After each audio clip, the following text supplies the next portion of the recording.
આ પ્રહાર આપણા ઉપર રોજે રોજ થાય, આપણે ઓળખી શકી રહ્યા. જૂનામાં જૂની સમાજોના લગભગ આપણે કહ્યું છે કોઈ 75 વર્ષ થયા હોય, કોઈ 80 વર્ષ થયા હોય, બરોબર છે. કદાચ બહુ તો બહુ હજી કોઈ 100 વર્ષનું કોઈ થયું નથી. એવું શું કામ? તો આપણી જ્ઞાતિ તો અનાદિકાળથી હાલેલી, તો ખાલી 100 વર્ષ શું કામ આપણે હજી નથી ઉજવી શક્યા? ભવિષ્યનો રસ્તો છે ને એ ઇતિહાસમાંથી શરૂ થતો હોય છે. ગણતિ પશુના માનવી કહેવાતા. વિકાસની શ્રેણીમાં, ક્રમમાં 100 વર્ષ પહેલા આપણે સૌથી પાછળ હતા, અને આજે વિકસિત સમાજની હરોળમાં ક્યાંક આપણે આગળ ઉભા છે. એ પગલા જે લીધા એનાથી સંદેશ શું ગયો એને સમાજમાં કે ભાઈ આપણે તો ખૂબ વિધર્મ પાડી રહ્યા. આ રમતો સમજવાની જરૂર છે. આને કહેવાય અલતાકિયા. પણ આપણે તો બાળકોને ભણાવતા નહીં 100 વર્ષ પહેલા. એના પોતાના બુદ્ધિથી ના વિચાર્યું. આ દાખલો તમને જીવંત દાખલો દઉં એવો, ખાલી આદર્શવાદી વાતો નથી, સૈદ્ધાંતિક વાતો નથી કરતો. આપણે જ નિર્ણયો લીધા જે આપણા વિરુદ્ધના હતા. વડીલો 500 વર્ષ પહેલા ભૂલ કરી હતી, એ ભૂલ હવે આપણે ના કરીએ. બહેનો, માતાજી, માઓ માટે ગૌરવની વાત છે આપણી માટે. એ ત્યોહાર માઓએ, બહેનોએ આપણો મક્કમતાથી પકડી રાખ્યો. એ કેમ બન્યું? તમે જો એમ કહેશો ભલે થોડી તકલીફ પડે પણ આપણે સમાજ ચોખ્ખો કરવો હોય, જેમ વિશ્રામ બાપાએ કહ્યું ને એમ એ મક્કમતા તમે પાડીને, આ મક્કમતા રાખવાની જરૂર છે. જો એને એનો ધર્મ ઉપર રાખ્યો, સંબંધથી ઉપર ધર્મ રાખ્યો, તો તમે રાખ્યો એમાં શું ખોટું કર્યું? એમાં સમય પર સુધારકો આવ્યા અને સુધારકનું કામ કરી ગયા. એના મીઠા ફળ આપણે ખાઈ જાય. બોલો શ્રી ભગવાન લક્ષ્મી નારાયણ કી વાહ, મજા આવી ગઈ. હવે મને જે કીધું સનાતન ધર્મ જાગરણ બાબતે, એ આપણો સમાજનો જે રાહ છે ધાર્મિક બાબતે મને કહેવાનો, આ પ્રેઝન્ટેશનના માધ્યમથી હું વચ્ચે કહીશ. પણ આ પ્રેઝન્ટેશન બનાવ્યો છે એની અંદર ઘણી બધી નાની મોટી બાબતો આપણને લાગતી એની અંદર ઉમેરેલી છે. અહીંયા જ્યારે ક્રીમ વર્ગ બેઠો છે, કોલ્હાપુર સમાજના કરતા હર્તાઓ બધા બેઠા છે, ત્યારે એમને તો લાગુ પડે જ છે, પણ એની અંદરનો સાર જ્યારે તમે જોશો તો દરેક ઘરની સમસ્યા કે દરેક ઘરમાં વિચારભેદ થતો હોય તો એનો પણ ક્યાંક ને ક્યાંક ઉકેલ શોધવાનો રસ્તો આની અંદર તમને મળશે. ચાલુ કરવાથી પહેલા એક સિમ્પલ પ્રશ્ન આપણે સમજીએ. તમને ભાઈ કોઈને ન દેખાતો તો કહેજો, થોડોક આ બાજુ બી હાલે જાઉં.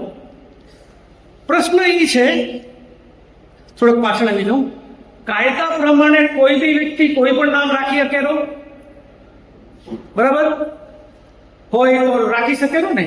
હવે આપણે આ ભાષણ નથી, આપણે ચર્ચાની દ્રષ્ટિએ તમે, હું તમને કાંઈ કહું, તમે મને પ્રત્યુત્તર દો, એક ઇન્વોલ્વમેન્ટ જેવું આપણે કરીશું. નહીં તો એક બાજુ રાખશે તો કંટાળી જશું આપણે. તો ગોપાલ બાપા કોઈ પણ માણસ કોઈ પણ વ્યક્તિ નામ રાખી શકે, બરાબર? એમાં કોઈને વાંધો ન હોવો જોઈએ.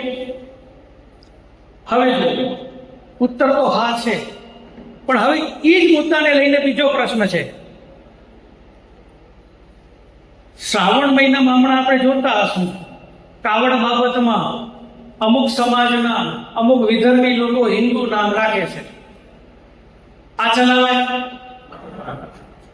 પણ કાયદો તો શું કહેવાય? ગમે નામ રાખીએ તો કયો જવાબ? હા કે ના? સાચો? સમજણ પડેલી ના? પણ તમે જો તમે ના કહેશો ને તો હું એમ કહીશ કે તમે કાયદાના વિરોધ જાવરા, તમે દુશ્મનાવટ, બે કોમ વચ્ચે દુશ્મનાવટ કરો રહ્યા. અને હા કહેશો તો હું કહીશ તમે હિન્દુ વિરોધી હો. હવે મને જવાબ દો. હે આ જવાબ શું કામ આવેલો આવો એ આપણે જોશું. મુદ્દો અહીંયા એ જે બીજા પ્રશ્ન પછી હું તમને કહીશ, પેલો બીજો પ્રશ્ન પણ જોઈ લઈએ.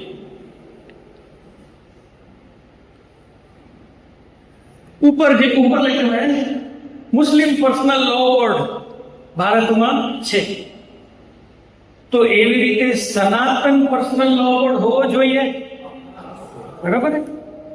હવે શું કામ ન હોવો જોઈએ એની વાતો સાંભળીએ.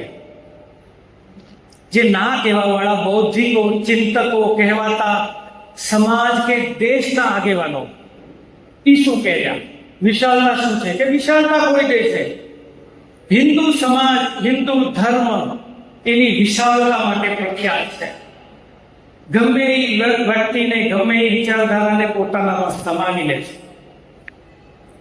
વસુધૈવ કુટુંબકમ આપણા આદરણીય લાડીલા પ્રધાનમંત્રી વસુધૈવ કુટુંબકમની કહેતા હોય, આપણે બધા બીજા જોઈએ આપણામાં સંકીર્ણતા સંકુચિતતા માનસ આપણું દબાઈ જશે, આવી વાતો છે. સમાજ વેર વિખેર થઈ જશે, એકતા સંઘ તૂટી જશે, સંગઠન તૂટી જશે, કટ્ટરવાદમાં ફસાશું, બધાને સાથે રાખવું, ગમે તે ધર્મ પણ વગેરે વગેરે વગેરે. મારો કહેવાનો ભાવ તમે સમજી ગયા. હવે તમારો પ્રશ્ન, આ પ્રશ્નને ફરી વિચારો, શું સનાતન લો બોર્ડની જરૂર છે? ખરેખર જરૂર છે? હવે આનો ઉપાય તરીકે શું સૂચવેલા એ જુઓ.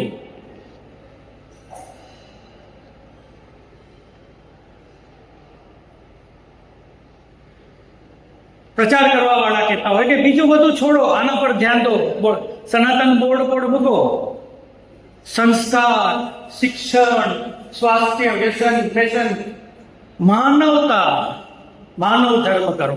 આ ધર્મના ઝઘડામાં તમે શું કામ પડ્યા? કર્મ સારા કરો. સાચી વાતો હોય ને?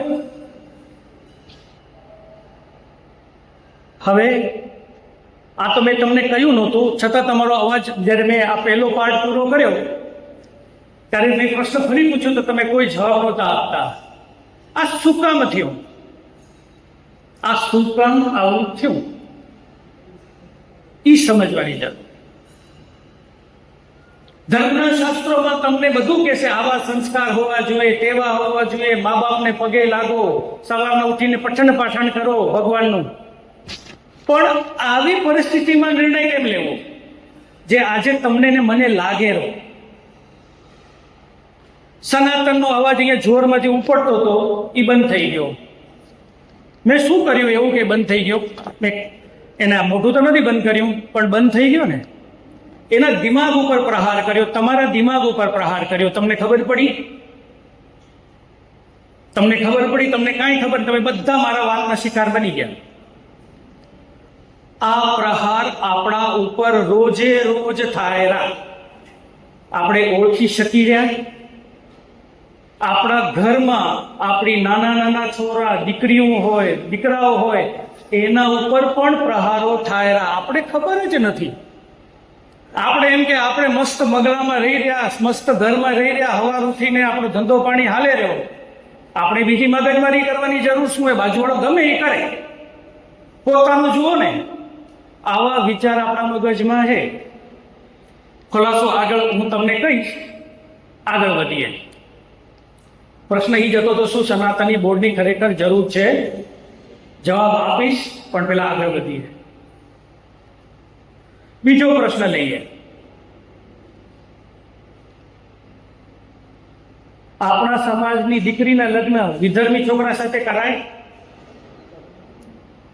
કોઈ છે મત કરાય એવો કહેવા વાળો? ન કરાય ને. ભારતનો કાયદો શું કહેવો?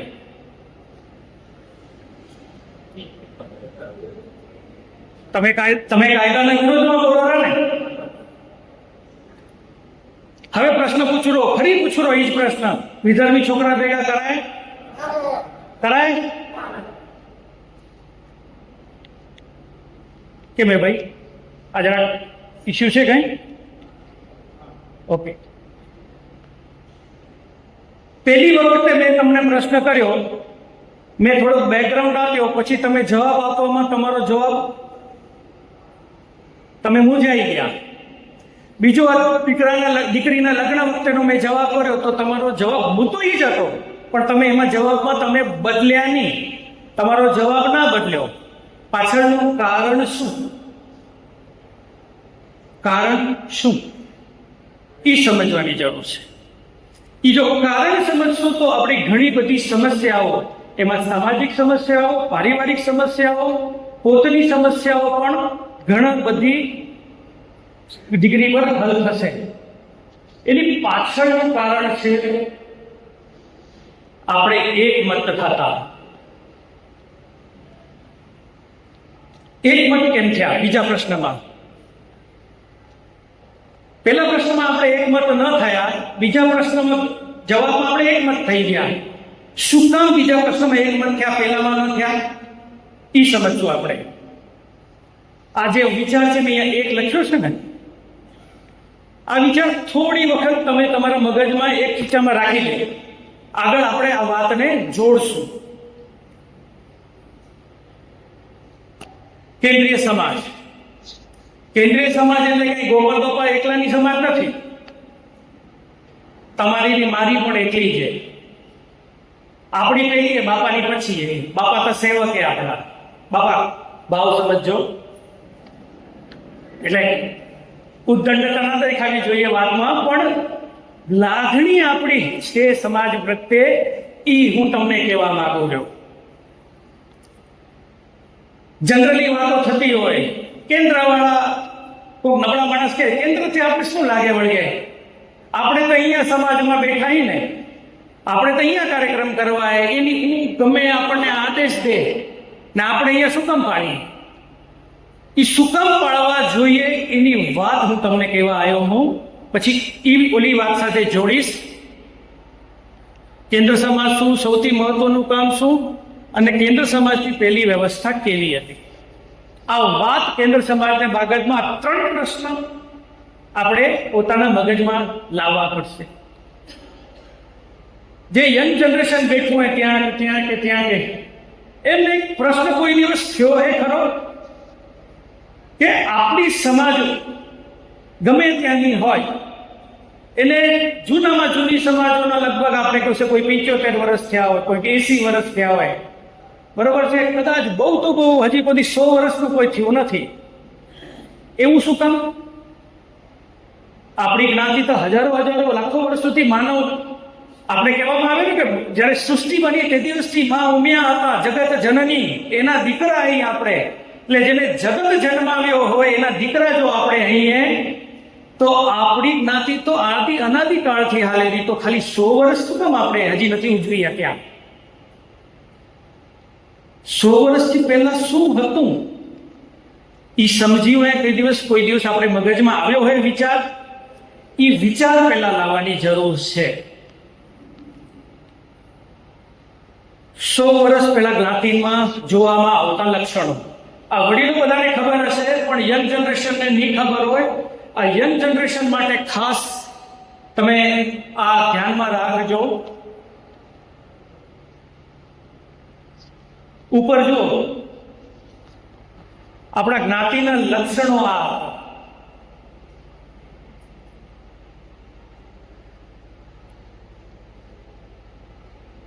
100 વર્ષ પહેલા આપણા પાસે સમાજ વ્યવસ્થા નહોતી, એટલે આપણે 100 વર્ષ હજી નથી મનાવી શક્યા કોઈ સમાજના. આપણી જ્ઞાતિ કાકાઓ, મુખીઓ, ભેઠેરાઓના હાથમાં હતી. તમે કદાચ સાંભળ્યું હશે, જીસકી લાઠી ઉસકી ભેંસ કહાવત. એમ આ બધા આપણા આગેવાનો બની બેઠેલા આગેવાનો હતા. એ આપણે અહીંયાથી જેમ કહેવાતું હોય ને, યુપી બિહારમાં ગુંડારાજ હે, ઈ ટાઈપનું આપણા વડીલો ભોગવેલું હોય, એવી રાજની અંદર આપણું હાલતું હતું. શિક્ષણથી વિમુખ, મૂંગના મુસલમાન, અંધશ્રદ્ધા, વહેમ, કુરિવાજો, એટલો ભયંકર પરિસ્થિતિ હતી કે એના માટે 100 વર્ષ પહેલાના જે આપણા દસ્તાવેજો, રિપોર્ટો વાંચો ને, હમણાં ગોપાલ બાપા ને અભિલેખ નામની આપણે પુસ્તક છાપ્યું છે. એ પુસ્તક શું છે કે 100 વર્ષ પહેલા આપણા વડીલોએ જે પ્રવચનો કર્યા, જે અધિવેશનો થયા, એની જે સમસ્યાઓ ત્યાં ચર્ચા કરીએ, એ રિપોર્ટનું સંકલન. કારણ કે એ શું કામ આપણે જોવું જરૂરી છે? ભવિષ્યનો રસ્તો છે ને, એ ઇતિહાસમાંથી શરૂ થતો હોય છે. તમને તમારો ઇતિહાસ ના ખબર હોય તો તમને ભવિષ્યનો રસ્તો કોઈ દિવસ નહીં મળે, કોઈ દિવસ નહીં મળે. એ શું કામ નહીં મળે આપણે આવશું આગળ, પણ એટલા માટે કે આપણો ક્યાંથી આવ્યા છીએ, આપણે કોણ છીએ અને કઈ દિશામાં આપણે જવું છે. આ સનાતની સમાજને કેટલા વર્ષ થયા? કોઈને ખ્યાલ છે સનાતની સમાજને કેટલા વર્ષ થયા? કોઈ જવાબ આપી શકશો? અંદાજે આપણે આદિ અનાદિકાળથી નહીં, પણ આપણે બધા, તમે તો અહીંયા ગઢમાં બેઠા હો, સતબંધીઓના ગઢ ન કહેવાય પણ એક તોપના ઓલેમાં બેઠા છો, માચી તોપ. હવે તની ગોપાલ બાપા અને હરિભાઈ ને બધા વડીલો ટાંકી કરી દીધી. હવે આપણે હજી 100 વર્ષ પણ નથી થયા સનાતન સમાજને. તો વિચાર તો કરો, વિધર્મમાંથી છૂટ્યા આપણે પૂર્વજો, આપણા વડીલો, બાપ દાદાઓ. પૂર્વજો શબ્દ કદાચ બહુ લાંબો થાય, બાપ દાદાઓ કહીએ. આપણી હયાતીમાં એ કદાચ સતપંથમાંથી સનાતનમાં આવ્યો હશે, તો એને કેટલી તકલીફ પડી હશે. આપણે એના વારસદાર છે. એ બાપાઓના બલિદાનો એળે ન જવા જોઈએ. એ ક્યારે થશે એ હવે આપણે ખબર પડશે. 100 વર્ષ પહેલા આપણા માટે શું કહેવાતું? લાલ અક્ષરમાં જોજો, આ મારા મનના શબ્દો નથી. જેને ગુજરાતી વાંચતે ના આવડતું તો એને કહી દઉં, ગણતી પશુના માનવી કહેવાતા. આપણી પરિસ્થિતિ છે ને જાનવરોથી ખરાબ હતી. અહીંયા માઓ બેઠી હોય એને ખબર સાંભળેલો તો માથા ઝૂમે રહે.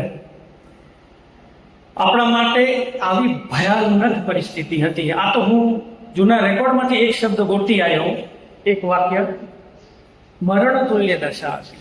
આ બધા એમના શબ્દો, એ મારા શબ્દો નથી, આપણા વડીલોના શબ્દો એ જૂના રેકોર્ડમાં મળશે તમને. આપણને હરિજન જે કહેવાય ને, પુરુષ સન્માન, આપણે એના માટે કોઈ નીચી નજરથી નથી કહેવાની વાર્તા, પણ 100 વર્ષ પહેલા હરિજન પણ આપણને ઉપરથી પાણી પીવડાવતા, એના વાસણમાં પાણી ના આપતા આપણને. વિચાર કરો કેવી પરિસ્થિતિ હશે. અને આજે આપણે ક્યાંય વિકાસની શ્રેણીમાં, ક્રમમાં 100 વર્ષ પહેલા આપણે સૌથી પાછળ હતા, અને આજે વિકસિત સમાજની હરોળમાં ક્યાંક આપણે આગળ ઉભા છે. આ આપણી સમાજની દેન. એનું ગૌરવ આપણને હોવું જોઈએ. જ્યારે કોઈ કહેતું હોય ને કેન્દ્ર સમાજ શું છે, એનાથી આપણે શું લાગે વળગે, તો તમે આજે જે ગૌરવથી બોલી શકો ને, એ કેન્દ્ર સમાજના લીધે. એમના જે આદેશો, સૂચનો, ભલામણો જ્યાં જ્યાં બી મક્કમતાથી પલાણીએ, જેમાં કોલ્હાપુર માટે ગૌરવથી બધા અમે કહી શકીએ, બારવાળા, કે અમને ગૌરવ કે કોલ્હાપુરમાં મક્કમતાથી પલાણીએ. અને આજે પણ એવી જ મક્કમતાથી પાડાયેલી અને ભવિષ્યમાં પડાશે એવી અમને ખાતરી. આ બધા વાહે બેઠેલા કાલે આગળ બેસશે અને એ સમાજનું નેતૃત્વ કરશે અને એ આ વારસોને છોડશે, એવી અમને ખાતરી છે. બાબા બારવાળા તરીકે કહું છું, આ વાત અમને એટલે કહું રહ્યો, બાકી તમને તો હોય જ.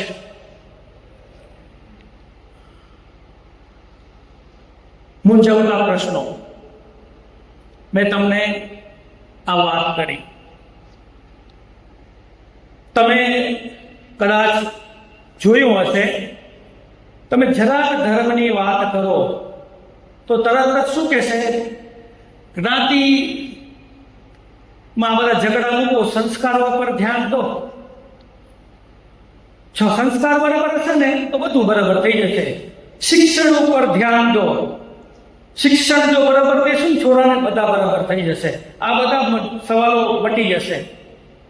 પણ એક પ્રશ્ન જે આવી કરતા હોય ને તો એને કહેજો કે જ્યારે આપણી જ્ઞાતિ સતપંથમાં ફસાણી હતી ને એનાથી પહેલા આપણે કને શું સારા સંસ્કારો હતા, ખૂબ ઊંચા આદર્શો હતા જ. આજ તમારા મારાથી ઘણું સારું આપણે ધર્મનું કામ કરતા હતા, તો પછી આપણી જ્ઞાતિ વિધર્મમાં કેમ ફસાણી? ત્યારે કેમ કે આપણા સંસ્કારો, ત્યારે કેમ કે આપણું શિક્ષણ, આપણી સમજણ, આપણી સૂઝબૂઝ, જે તમને સારા સારા શબ્દો મગજમાં હોવું જોઈએ બધા શબ્દો વાપરો. ક્યાં ગયા? કાંક તો એવું થયું કે એ સંસ્કારો, આ સૂઝબૂઝ, આ સમજણ આપણે કામ ના આવી. એ શું થયું એ પણ આપણે જોશું.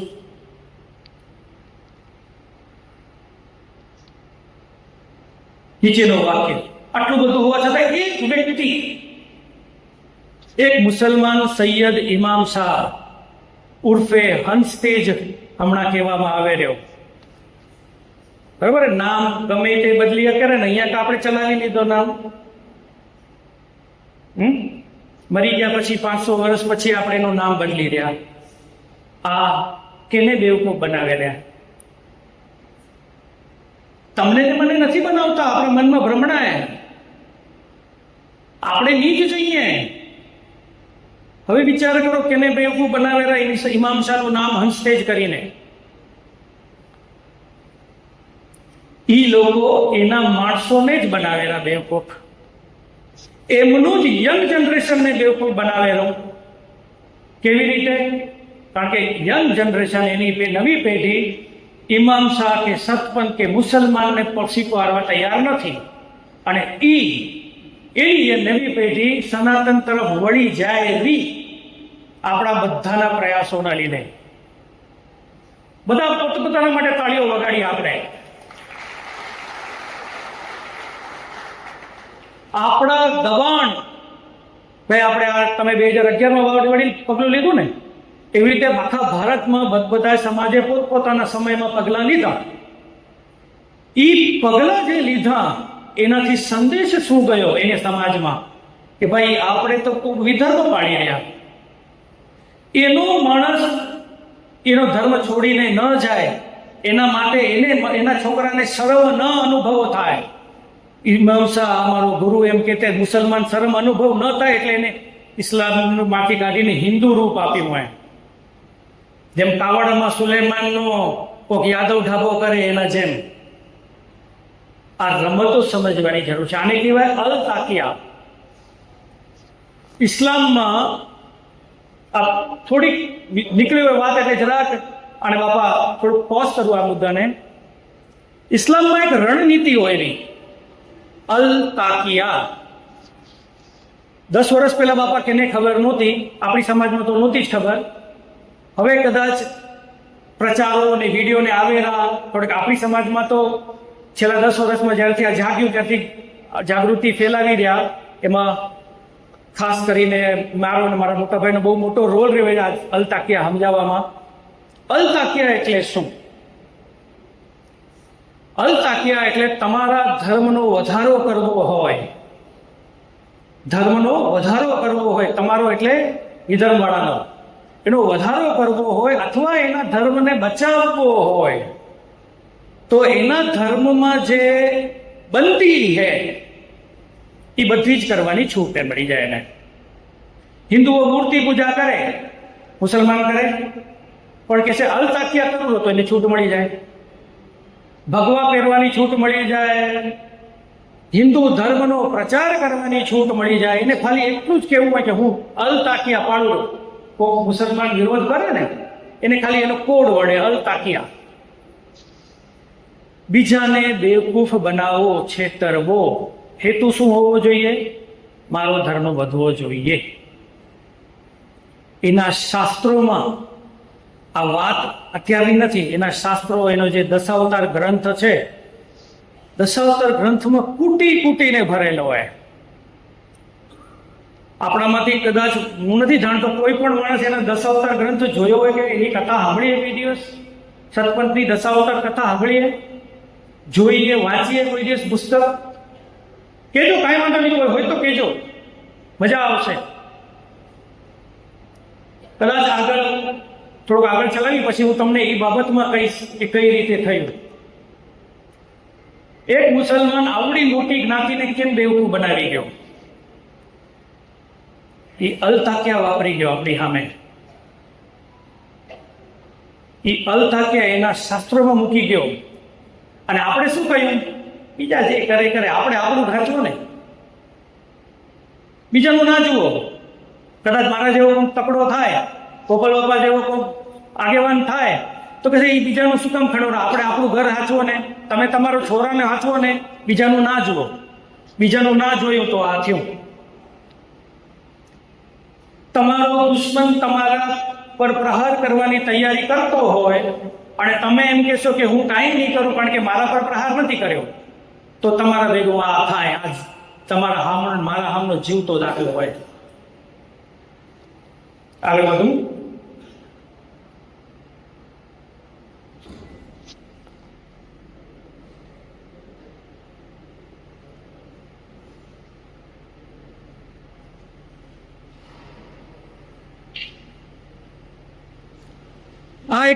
આ બહુ જ મહત્વની એક સ્લાઇડ છે, ખૂબ ખાસ ધ્યાનથી સમજજો આને. મેં આગલી સ્લાઇડમાં કહ્યું કે ઇમામ શાહ એકલો હતો અને આખી જ્ઞાતિને બેવકૂફ બનાવી ગયો. હવે મને જો એ શક્ય છે કઈ રીતે? આજે હું કહું કે હું જાઉં અને જૈન સમાજને એકલા હાથે મને કન્વર્ટ કરવી હોય તો શક્ય છે? હું એકલો છું, એ મારી ગણતરી મારા હવે લાખોની સંખ્યા છે, પણ ઇમામ શાહ કરી ગયો. કેમ કરી ગયો એ સમજવાની જરૂર છે. જ્યારે તમારા સામે તમારો દુશ્મન તમારાથી અનેક ગણો મોટો હોય, અનેક ગણો તાકાતવર હોય, કોઈ કાળે તમે એની સામે લડાઈમાં જીતી શકવાના જ નથી. ત્યારે લડાઈ કેવી રીતે લડાય? આપણે અભ્યાસ નથી કર્યો. હું તમારા જેવો જ હતો, હવે હું હોશિયારી મારું તો એ વાત નથી, પણ તમારા જેવો જ હતો. આતા બાપાઓની જે 2009-10 મને આ પીડા ઊભી થઈ અને એમાં મેં જોયું આગેવાનો આપણા હિંમતભાઈ હોય, રમેશભાઈ વાગડિયા હોય, હરિભાઈ હોય કે ગોપાલ બાપા હોય કે એવા બધા એ જાગૃત કરે રહ્યા, પણ સતપંથનો જે રણનીતિ છે ને એને સમજ્યા વગર કરે રહ્યા, એટલે એને બહુ તકલીફ પડે રહી. જ્યાં સુધી દુશ્મનનો હથિયાર તમે નહીં સમજો ત્યાં સુધી તમારું હથિયાર સામે બરાબર નહીં આવે. કોઈ બોપર સ્ટોપ લઈને આવે ને તમે તલવારથી લડવા જાઓ તો તમે હારના રહેજો, પણ સામેવાળાનો બોફર્સ છે કે રફાલ છે એ સમજવાની જરૂર છે ને. તો એનો અભ્યાસ કરવો પડ્યો.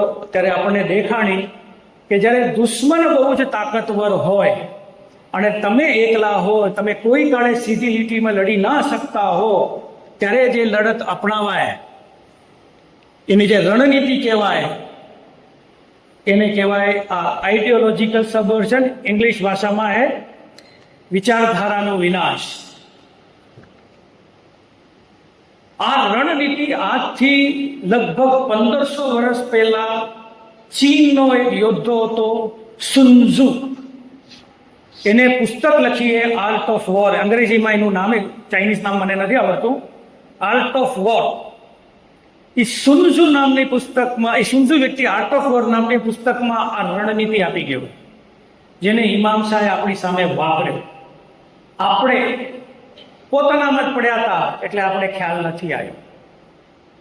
એ કેમ કામ કરે એ ટૂંકમાં કહીશ. વિસ્તૃત માટે તો એનો આખી મોટી ઘણી લાંબી ચોડી વાત થાય, એના માટે પછી આપણે ક્યારેક બીજી વખત જોશું. આ મુદ્દો 2 નંબરનો આ પણ તમારા મગજમાં રાખજો. આ બધી લૂઝ કડીઓ અત્યારે હું મૂકું રહ્યો, પછી મારી બધી જોડાઈ જશે. કેટલા વાગ્યા ભાઈ? હા, એટલે મને એ પ્રમાણે ખ્યાલ હોય ને, 11:30 છે ને, બરાબર ને ઘડિયાળ? હા. હવે એક બીજો પ્રશ્ન, શું બાળકોને ભણાવવા જોઈએ? જવાબ ચાલુ રહો. ભણાવવા જોઈએ કે નહીં? તમે કહેશો આ કેવો પ્રશ્ન છે, બરાબર? પણ જોજો,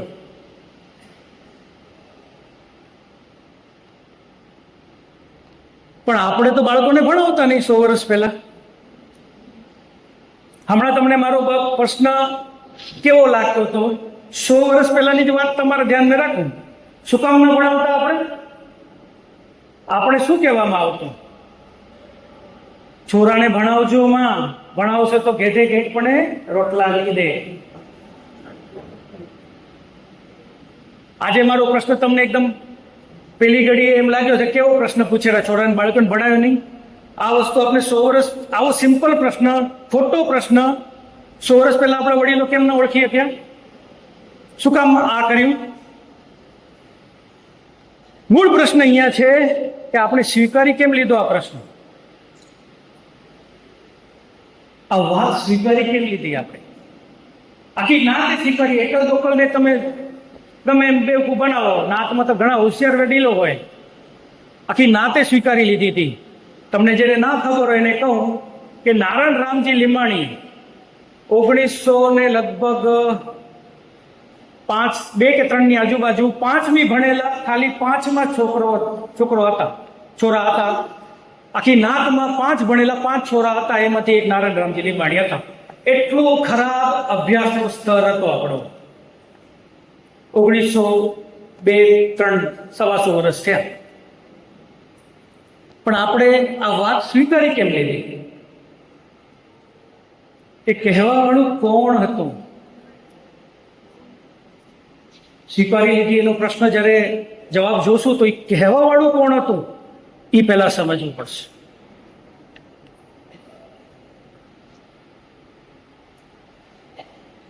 કહેવા વાળું તો તમે સમજી હશો કે ઇમામ શાહ કે સતપંથના ધર્મ પ્રચારકો હતા.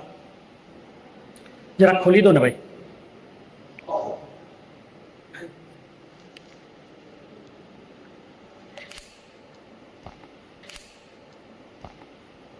તમે સહી ટાઈમ પર માથે આવે, અહીંયા આવો. શું નામ ભાઈ તમારું? વસંત. વસંતભાઈ. વસંત રૂડાણી. રૂડાણી. હવે ઉભો રહો. હવે તમે શું કહો રે, આ છોકરાને ભણાવવા જોઈએ કે ના ભણાવવા જોઈએ? ભણાવવા જોઈએ, પણ આપણા ધર્મના હિસાબે, આપણી સંસ્કૃતિને નુકસાન ન થાય એ પ્રમાણે.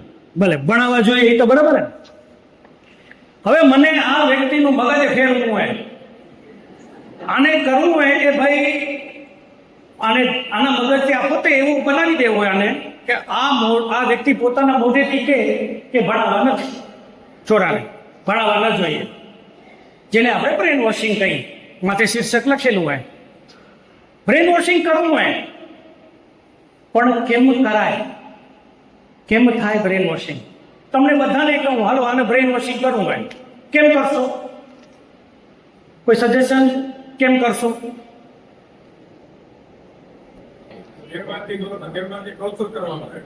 ટોર્ચર કરવાનું, ધર્મના નામથી બીક આપો, ટોર્ચર કરો, બીક આપો. માઉ તમે શું કર્યા? હે શું કરે? સતત નેગેટિવ વિચારો આપશો. પણ આ બહુ મજબૂત વેલી થશે. એમાં નાની કહો ને, પણ એ હવે સમજી ગયો, એ હવે કામ નહીં હાલે. હું તીર કમાન વાળો જમાન થઈ ગયો. આજના જમાનામાં આપણે જોયેલા માણસો આતંકવાદી બનીને પોતાનો જીવ દેવા તૈયાર થઈ જાય. શું એની બુદ્ધિ નથી? શું કરે રહ્યા? એનો હેન્ડલર શું કરે રહ્યો? બ્રેઇન વોશિંગ કરવું, એની ફોર્મ્યુલા સમજવાની જરૂર છે. એ ફોર્મ્યુલા સમજશું ને તો આપણે ખોટા પ્રચારોમાં જે આવી રહ્યા, મેં શરૂઆતમાં વાત કરી ને કે આપણા છોકરાઓ આપણા ઉપર પ્રહાર આજે પણ ચાલુ હોય, એ પ્રહારોથી કેમ બચાય, મતલબ એ પ્રહાર કેમ થાય એ હું સમજાવવા માંગુ છું. એ જે આ બધા મુદ્દા કીધા, એ મુદ્દાના પાછળનો ફોર્મ્યુલા છે. એ ફોર્મ્યુલા સમજશું તો આવા મુદ્દાઓ જે છે એનાથી ઘણા મુદ્દા નીકળશે. પેલા ફોર્મ્યુલા સમજીએ. એક મિનિટ.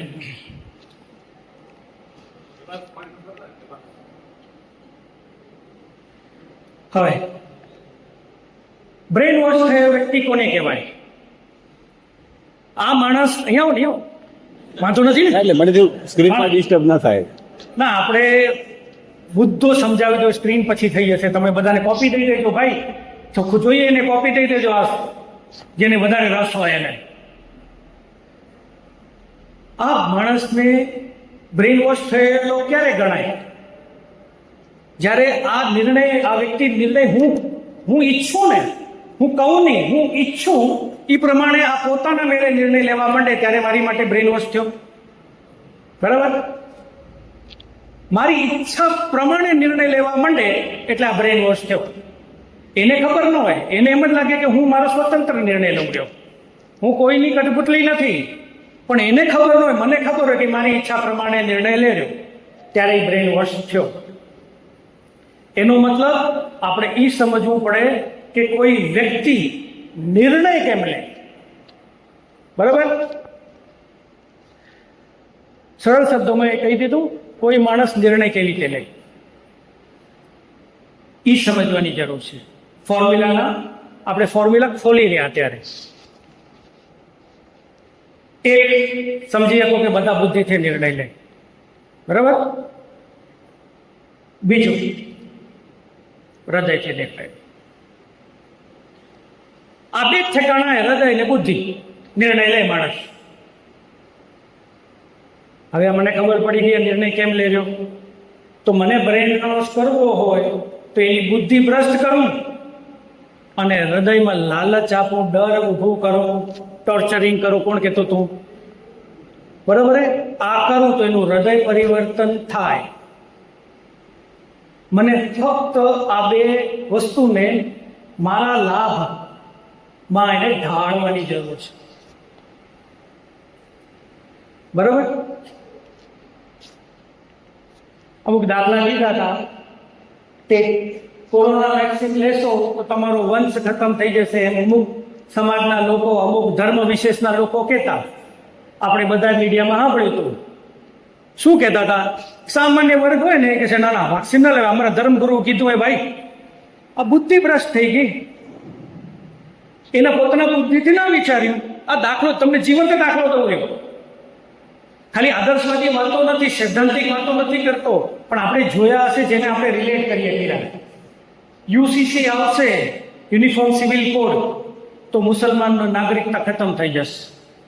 આ વાતો આપણે બધા મીડિયામાં જોઈએ, સાંભળીએ. પણ જેના માટે એ કહે રહ્યા, એ માણસોને ઉશ્કેરે રહ્યા ને, ડરાવે રહ્યા, એની બુદ્ધિ ભ્રષ્ટ કરી. બરાબર? શકુની ત્યારે દુર્યોધનની બુદ્ધિ ભ્રષ્ટ કરાવી, એ અલગ વાત, એ હમણાં નહીં કહું, એ વાત લાંબી થઈ જશે બહુ. હૃદય, ડાયાબિટીસ વાળાનો ખાસ દાખલો દેતો હું. ડાયાબિટીસ વાળાની બુદ્ધિ બરાબર હે, ખબર હે કે મારે સ્વીટ ન ખવાય, પણ છતાં એમ થાય ને આ ગુલાબજાંબુ ના એ ખાઈ લઉં. આ હૃદય દિમાગને ઓવરપાવર કર્યું. બરાબર? આ હે ને આ વડીલ મારા હગા હે, એટલે એને તો પ્રમુખ બનવું જ પડશે, એટલે મારે સપોર્ટ કરવો પડે.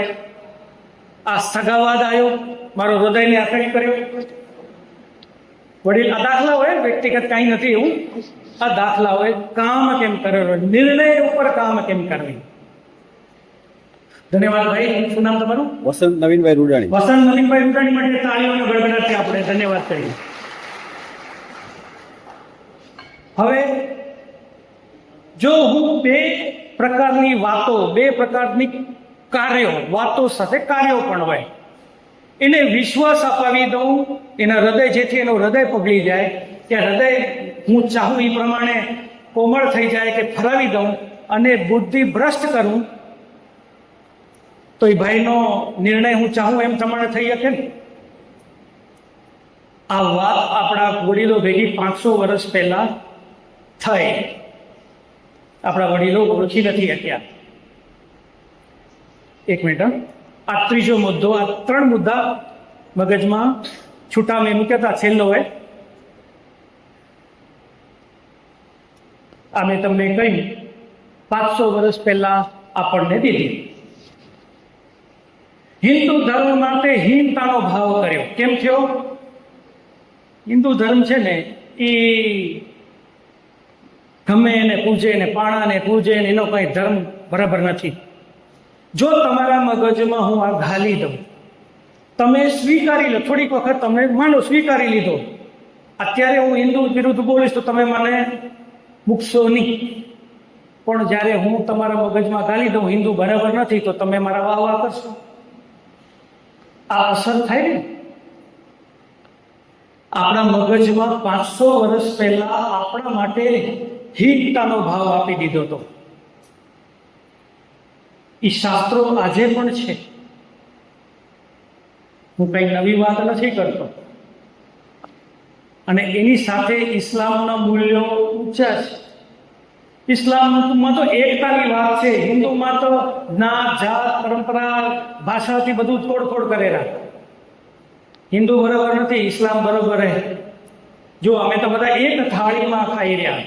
એ વાત જુદી, એ વિશ્વાસ નથી એટલે ખાઈ રહ્યા, પણ એક થાળીમાં ખાઈ રહ્યા. જે વ્યક્તિને આ વાત મગજમાં આવી જાય એ હિન્દુ માટે મૂકીને ઇસ્લામ તરફ રવાનો થાય ને. તમને બીજા શબ્દોમાં તમને કહું, તમને જે વાતનો ગૌરવ હોય તમે ફક્ત એના માટે જ લડશો. તમને તમારા ગામ માટે ગૌરવ હોય બાપા, તમે એના માટે લડશો. તમારા ગામ માટે નબળું બોલશો, તમે સહન નહીં કરો. બરાબર? તમને એક વખત એ ગૌરવ હું મટાડી દઉં તો તમારા માટે કોઈ મતલબ નથી. આ ફેટો પહેરાયો હોય, આ ગૌરવ હોય, પણ મારા મગજમાં કોઈ ગાલી દે કે આ ગૌરવ નથી, આ તો તમને બલીનો બંગડો બનાવ્યો, અહીંયા આવે ને તને હલાલ કરશે, આ ગાલી દીધો તો હું ફટાઈ ફેંકીશ ને. એ નહીં જોઉં કે આ લોકોના વિચાર શું હોય, આ અસર કેવી રીતે કરેલો, તમને મને કેવી રીતે અસર કરીને આપે કે આપણા પગલા લીધા, આપે જ નિર્ણયો લીધા જે આપણા વિરુદ્ધના હતા. વધુ ડિટેલ માટે આ ઘર વાપસી પુસ્તક વડીલ બાપા કદાચ એ બધાને નહીં ખ્યાલ હોય, આપણી કેન્દ્ર સમાજમાં છપાણી હે. ઘર વાપસી પુસ્તક તમે વાંચજો. આમાં ડિટેલમાં સમજાવવામાં આવ્યું એની અસરો શું થી, કેવી રીતે આપણે પસારના, કારણ શું કે જે વડીલો 500 વર્ષ પહેલા ભૂલ કરી હતી એ ભૂલ હવે આપણે ના કરીએ અને ભવિષ્યની પેઢીને ભૂલ કરવી નથી, એને આપણે દઈએ. આઈડિયોલોજીકલ સબવર્શન મેં વાત કરી હતી ને, વિચારધારાનો વિનાશ.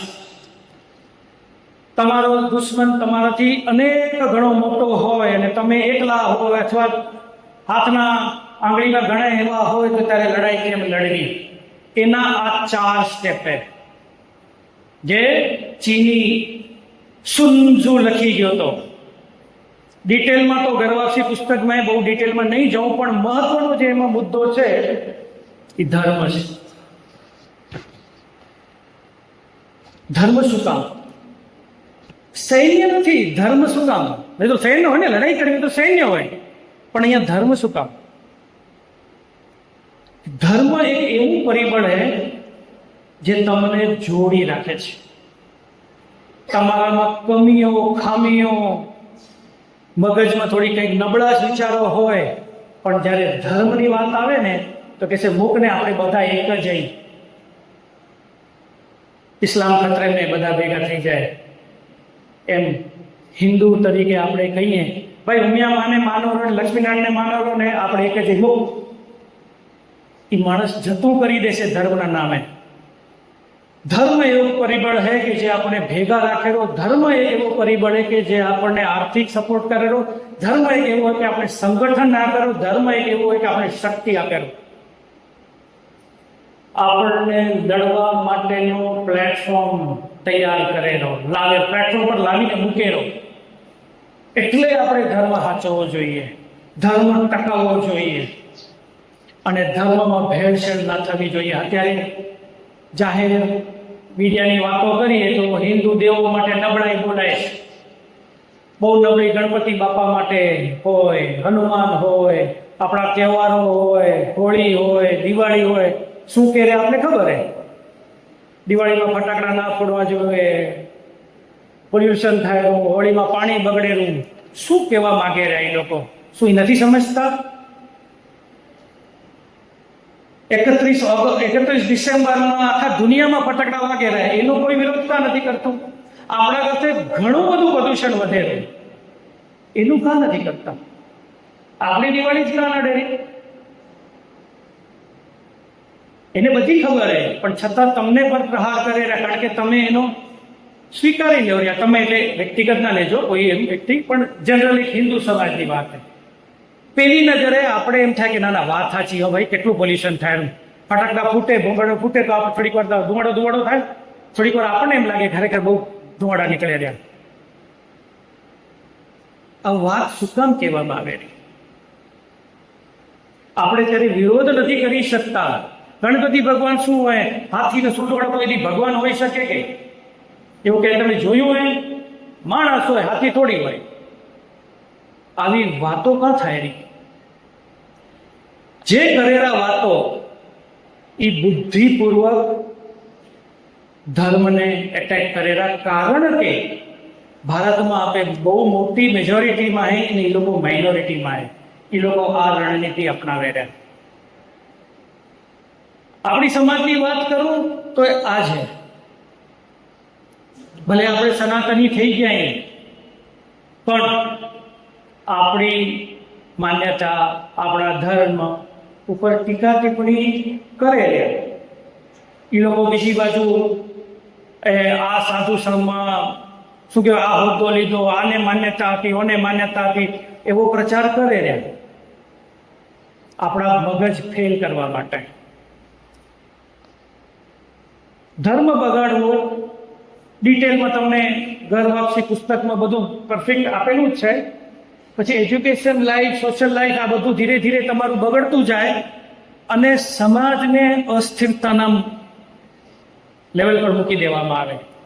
લોકોને એમ લાગે કે કેની વાત માનવી, કેની વાત માનવી. કોઈક આમ બોલેલું, કોઈક તેમ બોલેલું, કોઈક ત્રીજું બોલેલું. ઘણા બધા પ્રકારના અવાજો નેતા વર્ગમાં ધર્મના લેવલ ઉપર થાય. લોકો હંમેશા ભ્રમિત રહે, અસ્થિરતા થાય. એક અવાજ ન હોવાના કારણે. અને એના પછી ત્રીજી વસ્તુ જે થાય, કટોકટી. જ્યારે સમાજ વેરવિખેર હોય આવી પરિસ્થિતિમાં, ત્યારે કોઈક એક એવો વ્યક્તિ આવે, હોય એનો જ માણસ, અને કંઈક આ બધું મૂકો, હું બધાને ભેગું કરી દઉં, હું બધા તમારા પ્રોબ્લેમ સોલ્વ કરી દઈશ, તમે આવો મારી વાત માનો. માણસ કંટાળી ગયા હોય કે ચાલો રોજની માથાકૂટ મૂકો, ચાલો ગોપાલ બાપા દાખલા કર્યા, ગોપાલ બાપા કે પ્રમાણે કરો, પછી જોશું. રોજ ઉઠીને પીડા કરવી. ત્યારે ઈ ગોપાલ બાપા આવે અને છેલ્લે એનું ધર્મ પરિવર્તન કરે, તમને ખબર ના પડે. કેટલા લોકો ખોજાઓ જાણો રહ્યા? હાથ ઊંચા કરજો. ખોજા મુસલમાન સાંભળ્યું કે દિવસ? ધન્યવાદ. તમે જાણો રહ્યા? ખોજા મુસલમાન એટલે કોણ?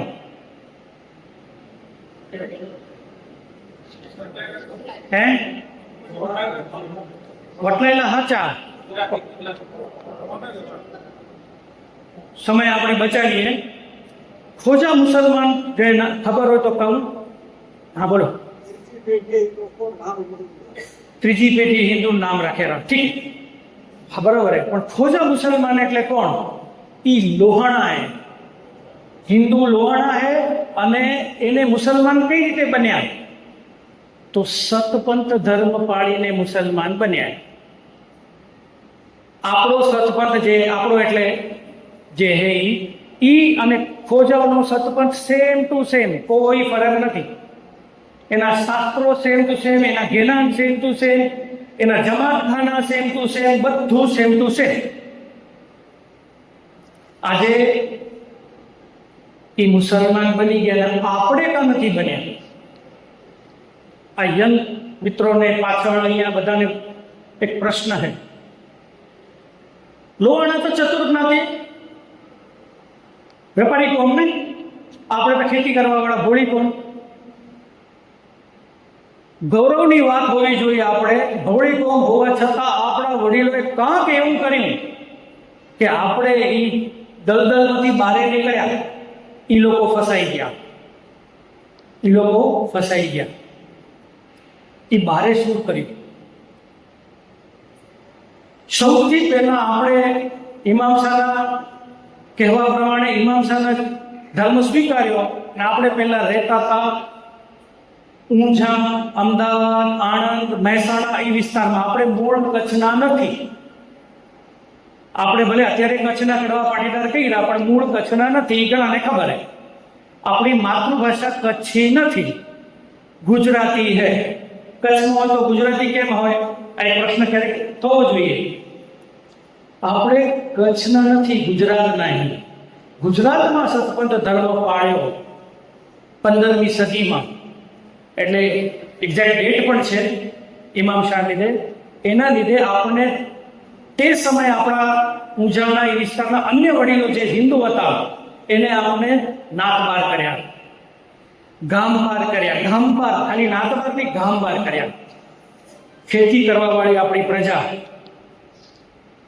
વગર જમીને શું કરે? ક્યાં જાય? ત્યારે કચ્છ એક એવો પ્રદેશ હતો જેને ખેતી કરવા વાળે લોકો ખપતા હતા. કચ્છના રાજાએ એને આમંત્રણ દીધું. સ્ટોરી બીજી બી અંદર છે, પણ એમ આપણે કચ્છમાં ગયા.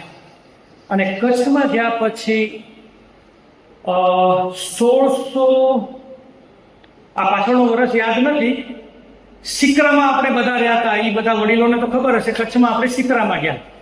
સિકરામાં એક વડીલ થઈ ગયા, વિશ્રામ બાપા નાકરાણી. નાકરાણી પરિવારનું ગૌરવ છે આ. એ બાપાએ આપણા કને 2 વચન લેવડાવ્યા નાથના કનેથી. એ 2 વચન શું હતા એ સમજવાની જરૂર છે. આ વાત જનરલી ઓછી કહેવાય બાપા, પણ એ વચનની વાત કરું એનાથી પહેલા એક વાત બેનો, માતાજી, માઓ માટે ગૌરવની વાત છે આપણી માટે. આપણે સતપથમાં ફસાઈ બધું જ ઇસ્લામીકરણ સ્વીકારી લીધું હતું. મંદિર હતા નહીં આપણા, કલમાથી લગ્નો થતા, બધું કલમાથી મુખી કલમા બોલે ત્યાં આપણું પઠન પુઠન થતું. કલમા તો તમે સાંભળ્યા હશે, હું બોલતો નથી અત્યારે. તો પણ એક ત્યોહાર, એક શું કહેવાય, આપણે ત્યોહાર જ કહું, આપણે ગુજરાતી શબ્દ નથી. એક ત્યોહાર એવો હતો જે આપણે હિન્દુનો પાળતા હતા. એ કયો તમે કહી શકશો? જન્માષ્ટમી. એ કેમ બન્યું હશે? બધું જ ઇસ્લામીકરણ થઈ ગયું. એ ત્યોહાર માઓએ, બહેનોએ આપણો મક્કમતાથી પકડી રાખ્યો. એ કેમ બન્યું? એ દુઆ કરો કે, જો મારા મોટેથી દુઆ શબ્દ આવેલો, એ પ્રાર્થના કરો વિશ્રામ બાપા નાકરાણીને. વિશ્રામ બાપા એને દૂરંદેશી વાળા હતા. એને એના અંતિમ સમયમાં જોઈ લીધું કે આપણે મુસલમાનને ગુરુ માની ગયા, પણ ભવિષ્યમાં આ જ્ઞાતિ મુસલમાન ન બની જાય એના માટે 2 વચન આપો. કે આ એક, ગોકુળિયું મનાવવાનું કદી બંધ કરશો નહીં, અને બીજું પરમાટી એટલે નોનવેજ ખાવાનું કદી કરશો નહીં. કારણ કે હિન્દુને મુસલમાન બનાવે તો પેલું ગાયનું માંસ કે ગાયનું લોહી પીવડાવતા. એટલે કે નોનવેજ નહીં ખાય તો એને વટલાવે નહીં શકે. અને કૃષ્ણ જન્માષ્ટમી જો પાળતા રહેશે તો એનું હિન્દુ સાથે મૂળ કદી નહીં કપાય. આ વાત હતી. ધન્યવાદ એ માઉને કે ખાનામાં અંદર મુખી કરવા ન દેતા કૃષ્ણ જન્માષ્ટમી એટલે બારે ચાલીમાં મનાવતા. મોટી માઓને ખબર હશે અથવા સાંભળ્યું તો ખબર હશે, એને તકલીફ વેચીને પણ આ પકડી રાખ્યા હોય. હવે તમારી વિશેષ જવાબદારી આ સનાતન જે બાબાઓને બધા કરે ને, તમે બધા તકલીફ વળે પડે, થોડાક સંબંધો નિયાણી દુઃખી થશે, સમાજ તૂટી જાય, પરિવાર તૂટી જાય, એ બધો તમારા હાથમાં છે. તમે જો એમ કહેશો ભલે થોડી તકલીફ પડે પણ આપણે સમાજ ચોખ્ખો કરવો હોય, એ હે કેટલા કાલે ઉઠીને એ આવી જશે. પણ તમે માઓએ બધા મક્કમ થવું પડશે. જેમ વિશ્રામ બાપાએ કહ્યું ને એમ એ મક્કમતા તમે પાડીને આ મક્કમતા રાખવાની જરૂર છે. હમણાં મને કોણ કહેતું હતું કે બાપા તમે લગભગ કહેતા હતા કે સંબંધ આપણે કાપ્યા, આ રાખ્યા, તમને કેટલી પીડા થતી હતી? મને તે થતી હતી. એટલી પીડા સામેવાળાને કેમ ન થઈ? થતી બી હશે તો એના માટે એનો ધર્મ ઉપર આવ્યો ને. જો એને એનો ધર્મ ઉપર રાખ્યો, સંબંધથી ઉપર ધર્મ રાખ્યો, તો તમે રાખ્યો એમાં શું ખોટું કર્યું? તમે સાચા રસ્તા પર છો. સનાતન ધર્મની બાબતે પહેલા તો ખોટા રસ્તા પર છે. ઓધરામ બાપાને સંતો મંતો ઘણા કહી ગયા છે, મારે કહેવાની જરૂર નથી. તો એને પીડા નથી થઈ, એનો મતલબ એને ધર્મ સામે સંબંધો રાખ્યા નથી. આપણે પણ સ્પષ્ટતા રોકવી પડશે વિચારોમાં, લાગણીઓમાં, ભાવનાઓમાં. અત્યારે હું સાંભળતો હતો કે હાતમમાં બાપા મીટિંગ થવાની વિગોડી ગામમાં, એ વિગોડીના મિત્રો હોય તો જરાક ગામમાં જાગૃતિ લાવજો કે નિયાણીઓ, સંયુક્ત નિયાણીઓનો કાર્યક્રમ કરનારા. શું કામ કરવાની જરૂર છે ભાઈ? હવે તો ચોખ્ખા બનો.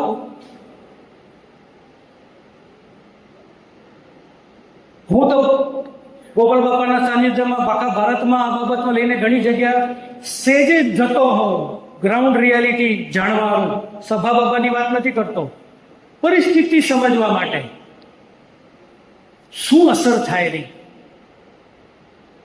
સામેવાળાને કોઈ ફરક જ નથી પડતો. આપણે જ આપણા ભાવના ઉપર કંટ્રોલ નથી કરી શકતા. બીજી, આપણા ઉપર બ્રેન વોશિંગના પ્રહારો, પ્રચારો, જે બ્રેન વોશિંગ થાય આગળ આવશે, એના આપણે શિકાર બની રહ્યા. સતપથના પ્રચારોમાં આપણે ઘેલછામાં આવી જઈ રહ્યા. કારણ કે શું કામ? એ આગળ આવશે. તો એ વસ્તુ મને તમને કેવી હતી? રહી વાત ખોજાઓ નહીં, એ વાત જોડી દો એટલે પૂરી કરું, પછી નેક્સ્ટ સ્લાઇડમાં જાઉં. આપણામાં વિશ્રામ બાપા નાકરાણી આવ્યા. એને જે બે વચનો લીધા એ આપણે સાંભળ્યા. એના પછી કેશરા પરમેશ્વરા આવ્યા, એ બધા જાણી જ રહ્યા. નારાયણ રામજી લીંબાણી આવ્યા, જાણી જ રહ્યા. ઓધરમ બાપા, રતનસિંહ ખીમજી, નથુ નાનજી, આખી એમની ટીમ આવી, એ આપણે બધા જાણી રહ્યા. ન જાણતા હો તો ગર્વાપસી ચોપડી જોઈ લેજો. તબક્કાવાર એક એક સમસ્યાઓનો હલ લાવ્યા છે. આપણી જ્ઞાતિ અહીં સુધી પહોંચી હતી. આપણા પર જે એટેક થયો ને, આ વિનાશ થઈ ગયો, આ વિનાશ, આ વિનાશ, આ વિનાશ, આ વિનાશ કરીને અહીંયા સુધી આવી ગઈ હતી. ફક્ત નામ બદલવાની અણીએ હતા. બીજા શબ્દોમાં કહો તો મૃત્યુના મુખમાં હતા આપણે. ત્યાંથી બહાર લાવ્યા હોય ને આપણને, જેનું આપણે આજે સ્વાભિમાન છે સનાતની તરીકે, એ આપણા બાપાઓના લીધે. આપણા બાપાઓ જો ના હોત ને તો આજે આપણા માથા માટે આ ન હોત, ઊંધા વાટકા હોત. બરાબર? એનામાં શું થયું ખોજાઓમાં? આ તબક્કા ઉપર 1866માં આઘા ખાન આવ્યો અને કીધું કે હું તમારો તારણહાર હું. હું કહું એમ પ્રમાણે ના ચાલે. મેટર કોર્ટમાં હાલી, મુંબઈ હાઈકોર્ટમાં 7-8 વર્ષ હાલી અને જજમેન્ટ એના ફેવરમાં આવ્યો. એટલે એના જ્ઞાતિમાં કોઈ સુધારક હશે તો ફાવી શક્યા નથી. અને આપણી જ્ઞાતિમાં આ વડીલો જે નામ કીધા, તબક્કાઓ કીધા, એમાં સમય પર સુધારકો આવ્યા અને એ સુધારકનું કામ કરી ગયા. એના મીઠા ફળ આપણે ખાઈ રહ્યા. એ ફરક છે. એટલે આપણા બધા માટે એકવાર તાળીઓ વગાડીએ અને આપણા પૂર્વજો.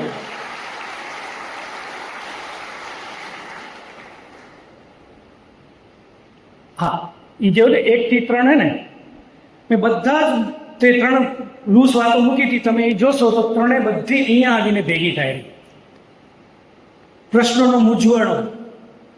પહેલો પ્રશ્ન કર્યો તમે બધું બરાબર કીધું, બીજા પ્રશ્નમાં તમે ગૂંચવાઈ ગયા. એ પ્રહાર હતો એક પ્રકારનો, જેથી કરીને હું ચાહું એવા નિર્ણય તમે લો. બરાબર છે. એ 3 મુદ્દા આપણે લઈ લઈએ. તમે સમજી ગયા છો એટલે આગળ લઈએ આપણે. આ મેં વાત પહેલા કરી એટલે સ્કીપ કરું છું. આપણી પરિસ્થિતિ આ રિપ્રેઝેન્ટેશનલ ઇમેજ છે. પરિસ્થિતિ કાંક આવી હતી 100 વર્ષ પહેલા. બધાને ખબર છે ભોંગામાં, લગભગ ભોંગા જેવામાં પરિસ્થિતિમાં ના સમાજવાળી હતી. જાન આવે તો ઉતારવી ક્યાંય પરિસ્થિતિ એવી હતી આપણી. જે ચાહે એ હાલતો ને લપડ મારતો જાય, ટપલી મારતો જાય, કૂટતો જાય, ભાંગફોડ કરતો જાય તો આપણે કાંઈ ના કરી શકતા એવી પરિસ્થિતિ હતી આપણી. હવે વાત તમે બ્રેઇન વોશિંગ આ તે બધું સમજ્યા, એમાંથી આપણે બહાર કેમ નીકળ્યા? પ્રાથમિકતા. ઓલો પ્રશ્ન મેં કર્યો હતો ને કે આપણી દીકરીના હપ્પણ કે આ લગ્ન વિધર્મી છોકરા સાથે ન કરાય કે કરાય. તમારો બધાનો એક જવાબ આવ્યો. શું કામ? ત્યારે તમારી પ્રાથમિકતા સ્પષ્ટ હતી. ગમે એ થાય વિધર્મી અને ઘરે દીકરી નથી ભણાવી. કાયદો ગમે એ કહેતો હોય, પ્રચાર ગમે એ હોય, પણ આ પ્રાથમિકતા તમારા મગજમાં સ્પષ્ટતા હતી, તમારા હૃદયમાં સ્પષ્ટતા હતી. આ પ્રાથમિકતા જો આપણે સેટ સમજીએ ને તો ઘણા બધા પ્રોબ્લેમ સોલ્વ થાય. આપણા ઘરની અંદર, સમાજ તો મૂકો, ઘરની અંદર આપણો નવજવાન દીકરો કે દીકરી હોય એના મગજમાં આપણે પ્રાથમિકતા સેટ કરવાની જરૂર છે. કારણ કે બ્રેઇન વોશિંગથી તમે કેટલા દિવસ બચાવી શકવાના છો? કેટલા દિવસ તમે કહેશો કે તું ટીવી ના જો, તું મોબાઈલ ના જો, તું તારા મિત્રને ના મળ? એ જે વાત કરશે મિત્ર તો ત્યારે તમે હાજર રહેવાના છો? શું વાત કરેલો નથી શકવાના. અમુક ચીજોને તમે નિયંત્રણમાં રાખી શકો પણ બંધ નથી કરી શકતા. એ આ જમાનો હોય ત્યારે તમે શું કરવાનું? ઘરે દીકરાને દીકરીઓના મગજમાં, ભાઈઓના મગજમાં પ્રાથમિકતા બરોબર સેટ કરો. આપણા કુળને લાજ ન પડે એવું કામ કરજો. આપણા સમાજના વડીલોની જે દિશા સૂચન આપેલું હોય એને ક્યાંય ઠેસ ન પહોંચે. ઓધોરામ બાપાનું બલિદાન, એનું જીવન આપણી માટે આપી દીધું હોય, કચ્છ કડવા પાટીદાર જ્ઞાતિ માટે. એ જીવન એળેલું છે, એનું ધ્યાન રાખજો. એ પ્રાથમિકતા જો બધાની સ્પષ્ટ હશે ને તો નિર્ણય તમે ને હું ચાહી રહ્યા ને એવા નિર્ણય છોરા લેશે. તમને જોર દેવું નહીં પડે. તમને એ નહીં કહેવું પડે કે તું વિધર્મી છોકરા ભેગે કે વિધર્મીઓના ઘરે ના જા, કે આમ ન કર તેમ ન કર. કારણ કે છોકરો તૈયાર થશે. આ સમજવાની જગ્યા પ્રાથમિકતા શું છે. હવે આ જો સમાજની વાત કરું, 100 વર્ષ પહેલા મેં પ્રશ્ન કર્યો તો પહેલા કે આપણી સમાજની સંગઠનોને હજી 100 વર્ષ પણ શું કામ નથી મનાવ્યા? 70-80 વધુ એટલા થયા હશે, કદાચ 60 થયા હશે. જ્યારે 100 વર્ષ પહેલા સનાતની સમાજનો પાયો પડતો હતો, સંત ઓધવરામ મહારાજના સાનિધ્યમાં, એના દિશા સૂચનમાં આપણે સનાતની બન્યા. ભગવાન લક્ષ્મીનારાયણને ઈષ્ટદેવ તરીકે સ્વીકાર્યા. પણ પછી શું? સંગઠન કેમ બને? આપણે તો ઓલી સમાજે નાતબાર કરી દીધા હતા. ઓલી સમાજે નહોતી પણ ઘેઢેરા હતા. સમાજ કેવો શબ્દ નથી પણ એ ઘેઢેરાઓનું સિસ્ટમ હતી, એમાંથી આપણે નાતબાર થયેલા હતા. તમે જાઓ કેમ? ત્યારે કઈ વસ્તુ પહેલી કરવી જોઈએ? અત્યારે હું કહું વડીલ, હું એમ કહું કે ભાઈ મેડિકલ કામ કરવું જરૂરી છે, સ્વાસ્થ્ય કામ જરૂરી છે, તો બાજુવાળો કોણ કહેશે કે ના એ બધું મૂકો, એજ્યુકેશન કરો. એજ્યુકેશન કરો તો કહેશે ધર્મ કરો. ધર્મ કરવાનું કહેશે ના પૈસાનું કમાવાનું કરો. આપણે આજે આ સમસ્યા નડેલી. સમાજના પ્લેટફોર્મમાં તમે એક સૂચન કાંક દો એટલે બીજા સૂચન એવા આવે જે ખોટા ન હોય. ખોટા હોય તો તમે વિરોધ કરી શકો, ખોટા ન હોય પણ આ પેલું સૂચનને ભટકાવી દે.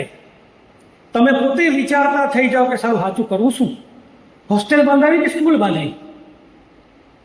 બરાબર.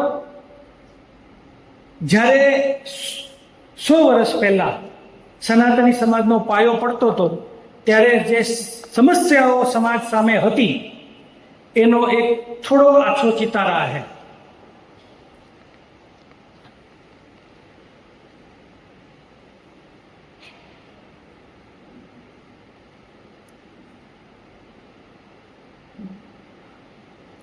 આમાંથી કયો પહેલો લેવો? તમે કોઈ બી એક નામ લેશો, હું કહીશ આ નહીં, આ નથી, આ હખર, આ પહેલા કરો. બરાબર. પાણીમાં ધોકો નાખશું તો પાણી અલગ નહીં થાય. આદર્શવાદી સૂચન, આદર્શવાદી વાતો. બરાબર. હમણાં આપણે જોઈ છે પીરાણામાં ઘીનો દીવો બળેલો એટલે હિન્દુ ધર્મે. આવી વાતો તમે સાંભળી હશે, અમે તો ઘણી સાંભળી રહ્યા. બહાર ગામ કામ કરવા ન જવાય. ઉપર જોઈએ મુમના મુસલમાન, અછૂત વ્યવહાર, એકતા, સંગઠન, સમાજ તોડવાનો આરોપ, નિયાણી દુખી હે. કઈ વસ્તુને એડ્રેસ કરો? બરોબર. ઘર ઘરમાં ધર્મના ઝઘડા થઈ જશે. ધાર્મિક કર દાણા, આટલી દસોન. બહાર ગામથી આવે એટલે પેલા ખાનામાં જાઓ, તમે કેટલા કમાણા એના 10% આપો. આ બધું વ્યવસ્થા હતી, બધી તોડવી હતી. ક્યાંથી શરૂઆત કરવી? એની સાથે અભણ પ્રજા, અજ્ઞાન પ્રજા, ધાર્મિક રીતે અંધશ્રદ્ધા, આ બહુ જ કઠણ કામ હતું. આમાંથી આપણા વડીલોએ આપણને બહારે કાઢ્યા. તમે હું ગૌરવભેર બેઠા ને એ કેમ થયા?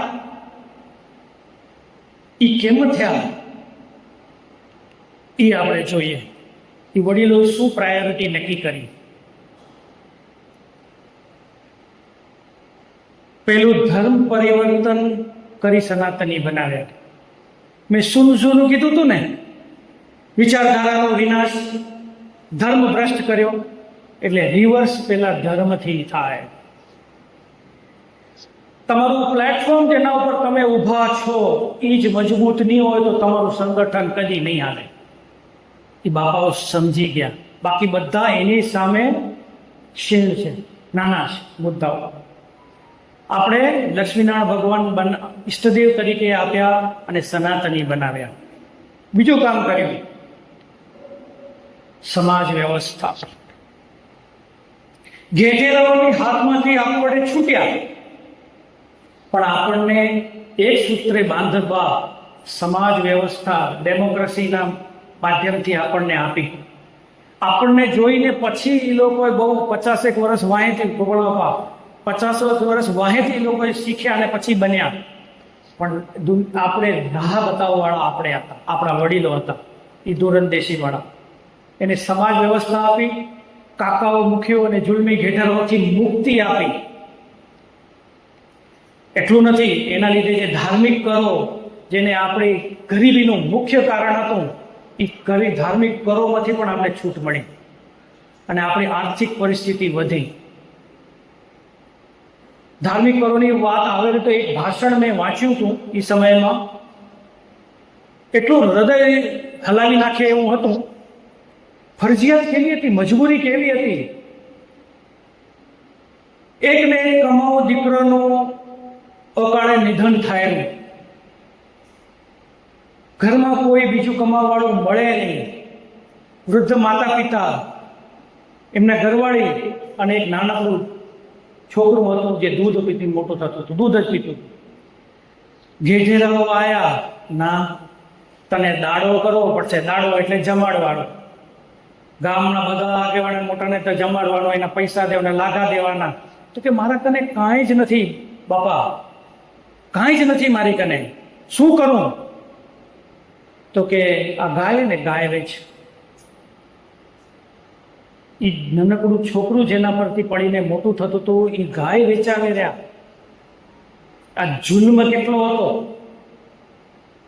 આપણે એમ કહીને કાકાઓથી મુક્તિ આપી, એ સહેલું ખાલી કહેવામાં આવે, પણ તમે ઊંડો ઉતરો તો કેવી હૃદય પરિસ્થિતિ હશે. કણબી પશુના માનવી એટલે નહોતું કહેવાતું. હું બનાવટ નથી કરતો, અભિલેખ ચોપડી જોઈ લેજો, એમાં એક ઠકાણે આ વસ્તુ લખેલી છે. આપણે સમાજ વ્યવસ્થા આપી, કડવા પાટીદાર તરીકે ઓળખ આપી,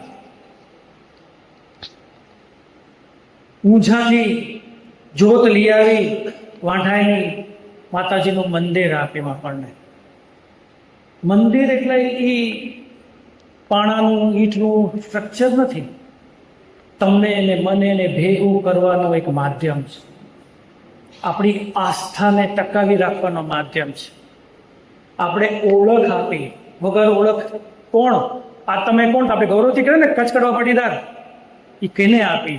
ભૂલાઈ ગયું તું. તમે જૂના જોશો ને એ રેકોર્ડ, ભૂલાઈ ગયું તું કે તમે છો કોણ. ભલું થાય નારાયણ બાપા, નારાયણ રામજી લીંબાણીના એ વૈવંચાઓને જાલે રહ્યા. વૈવંચાઓને બહુ મુશ્કેલી પડેલી. બાપા લખી ગયા પિરાણાની પોલમાં કે કેમ કરીને મેન વૈવંચા, અને વૈવંચો માહિતી દેતો નહોતો, કારણ કે આવડા વર્ષોથી આપણે એને નાત બાર કર્યા હતા. 1832માં સ્ટોરી લાંબી થશે એ નહીં કહું, પણ 1832નો સંવંત 1832નો એક બહુ મોટો ભયાનક કાળો કિસ્સો છે આપણી જ્ઞાતિનો. એ કદાચ બીજી વખત ક્યારેક મળે ત્યારે સમજશું આપણે. એના લીધે આપણે એને તજી દીધા હતા, એટલે એ ગુસ્સામાં હતા વૈવંચાઓ. પણ જેમ તેમ મનાવી, એ બાપા કનેથી આઈડેન્ટિટી લીધી અને ઊંઝાના આગેવાનો સાથે મિત્રતા કેળવી, કોન્ટેક્ટ મેળવ્યા અને ત્યાંથી આપણને પાછા મૂળમાં જોડ્યા. આ ત્રીજું કામ કર્યું. અને ચોથું કામ કર્યું શિક્ષણ વ્યવસ્થા. આપણે બધાને ખબર છે બોર્ડિંગ એજ્યુકેશનમાં જ્ઞાત બહુ પાછળ છે. આ વસ્તુ સમજાવવી હોય, જો અભણ વ્યક્તિ માણસો હોય એના વચ્ચે સમજાવી અઘરી પડે. શિક્ષણ વ્યવસ્થા આપે. સમસ્યાઓ તો ખૂબ હતી. પોઈન્ટ એ કે સમસ્યાઓ તો ખૂબ હતી, જે મેં આગલા સ્લાઇડમાં કહી તમને. આપણે નાત બાર કરી દીધા હતા. તે ટાઈમે શું નિયાણી દુઃખી નહીં હોય? તમને ખબર હશે, માઓને કે બાળીલોને ખબર હે, થયેલા સગપણો લગને તોડી નાખતા હતા સનાતની બને એના. મેઘભાઈમાં વાળો કિસ્સો તો બધાને ખ્યાલ જ હશે. કયું ગામ બાપા? ગડાણી ને? નહીં, ગડાણી, ગઢોલી કે ગડાણી? કયું? પાનેલી. પાનેલી ને હજી બીજું કાકા પાનેલી. પાનેલી પણ માવતર ક્યાંનું હતું? માનું થોડાક મારી કદાચ ભૂલ થતી હશે, વડીલ કહેતા હશે, સાચું હશે. પણ એ માએ જઈને કીધું કે તમે શું, હું તમારા નામનું રાય લઉં રે, અને એને સંબંધો કાપ્યા. એ બલિદાન મહિલાઓએ આપ્યું હોય. વિચારોની સ્પષ્ટતા આપી છે. આજે આપણી કોઈ દીકરી સત્સંગમાં કોઈ કાળે ભૂલથી અપાઈ ગઈ હોય અને નિયાણીનો કાર્યક્રમ થતો તો માયને એમ થશે કે મારી દીકરી રહી જાય. એ ભાવનાઓથી પરે નીકળવું પડશે. હવે ભવિષ્યમાં તમારી બીજી દીકરી ન જાય, પોતરી પડપોતરી ન જાય, એના માટે આજે બલિદાન આપવું પડે તો આપજો, જરાય ખટખટાટ નહીં. અને એ લાંબુ ગાળે ફાયદામાં રહેશું આપણે.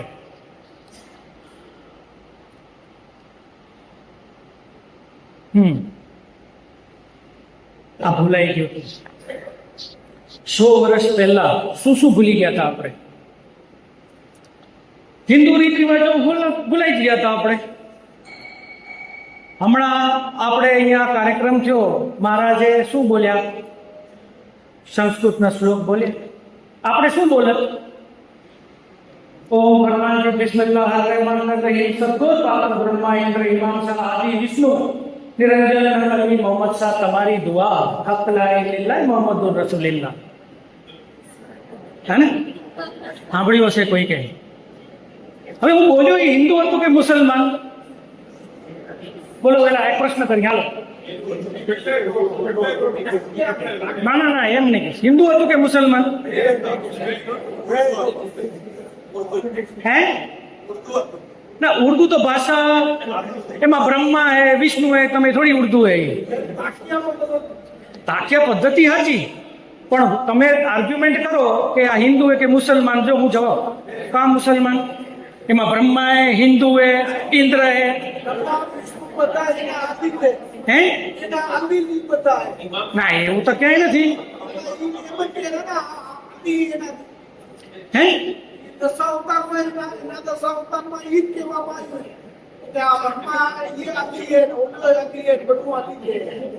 થોડુંક એવું નથી બાપા, પણ તમે હો લાઈનમાં પણ આનો ખુલાસો કરી દઉં. જો બાપા જેવા કે હિન્દુ હે, જેમ અત્યારે એ લોકો કે અમે તો હિન્દુ હોય, બરાબર, જો આમાં બ્રહ્મા વિષ્ણુ મહેશ છે અને હું ના કહું તો શું કે છે? આ એને ઝઘડા કરાવેલા, સમાજ તોડે છે. અરે ભગવાન જેને જે નામથી પાળો હોય તો માન ભજવું ભજે ને, તમને શું ફરક પડે? તમે મુસલમાન કયો તો કે છે ના આ તો હિન્દુ હે, જો અમે તો બધું કરી ગયા. તમે ઝાલો કેમ? ઝાલો કેમ? કોઈ વાતે બંધાય નહીં.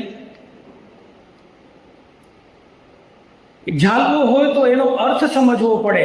જે છેલ્લી લીટી હે લા ઇલાહા ઇલ્લલ્લાહ મુહમ્મદુર રસૂલુલ્લાહ, એટલે કે આ દુનિયામાં બીજો કોઈ ભગવાન નથી, અલ્લાહ હે અને અલ્લાહ સિવાય કોઈ નથી, અને મોહમ્મદ એનો છેલ્લો રસૂલ એટલે પૈગંબર, એટલે એનો પ્રચારક છે. બાકી બધા આવીને ગયા.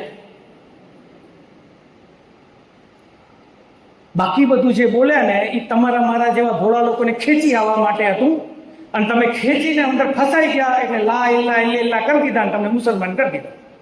આ એની રણનીતિ છે. તમારામાં તાકાત આવા ચક્રવ્યૂહમાં ફસે તો બહાર નીકળવાની? આપણા બાપાઓને ધન્યવાદ છે કે નહીં? જ્યારે આપણે ભૂલી ગયા હતા અને આ ઇલા ઇલા ઇલા કરતા હતા, એ પરિસ્થિતિમાં આપણે હતા 100 વર્ષ પહેલા.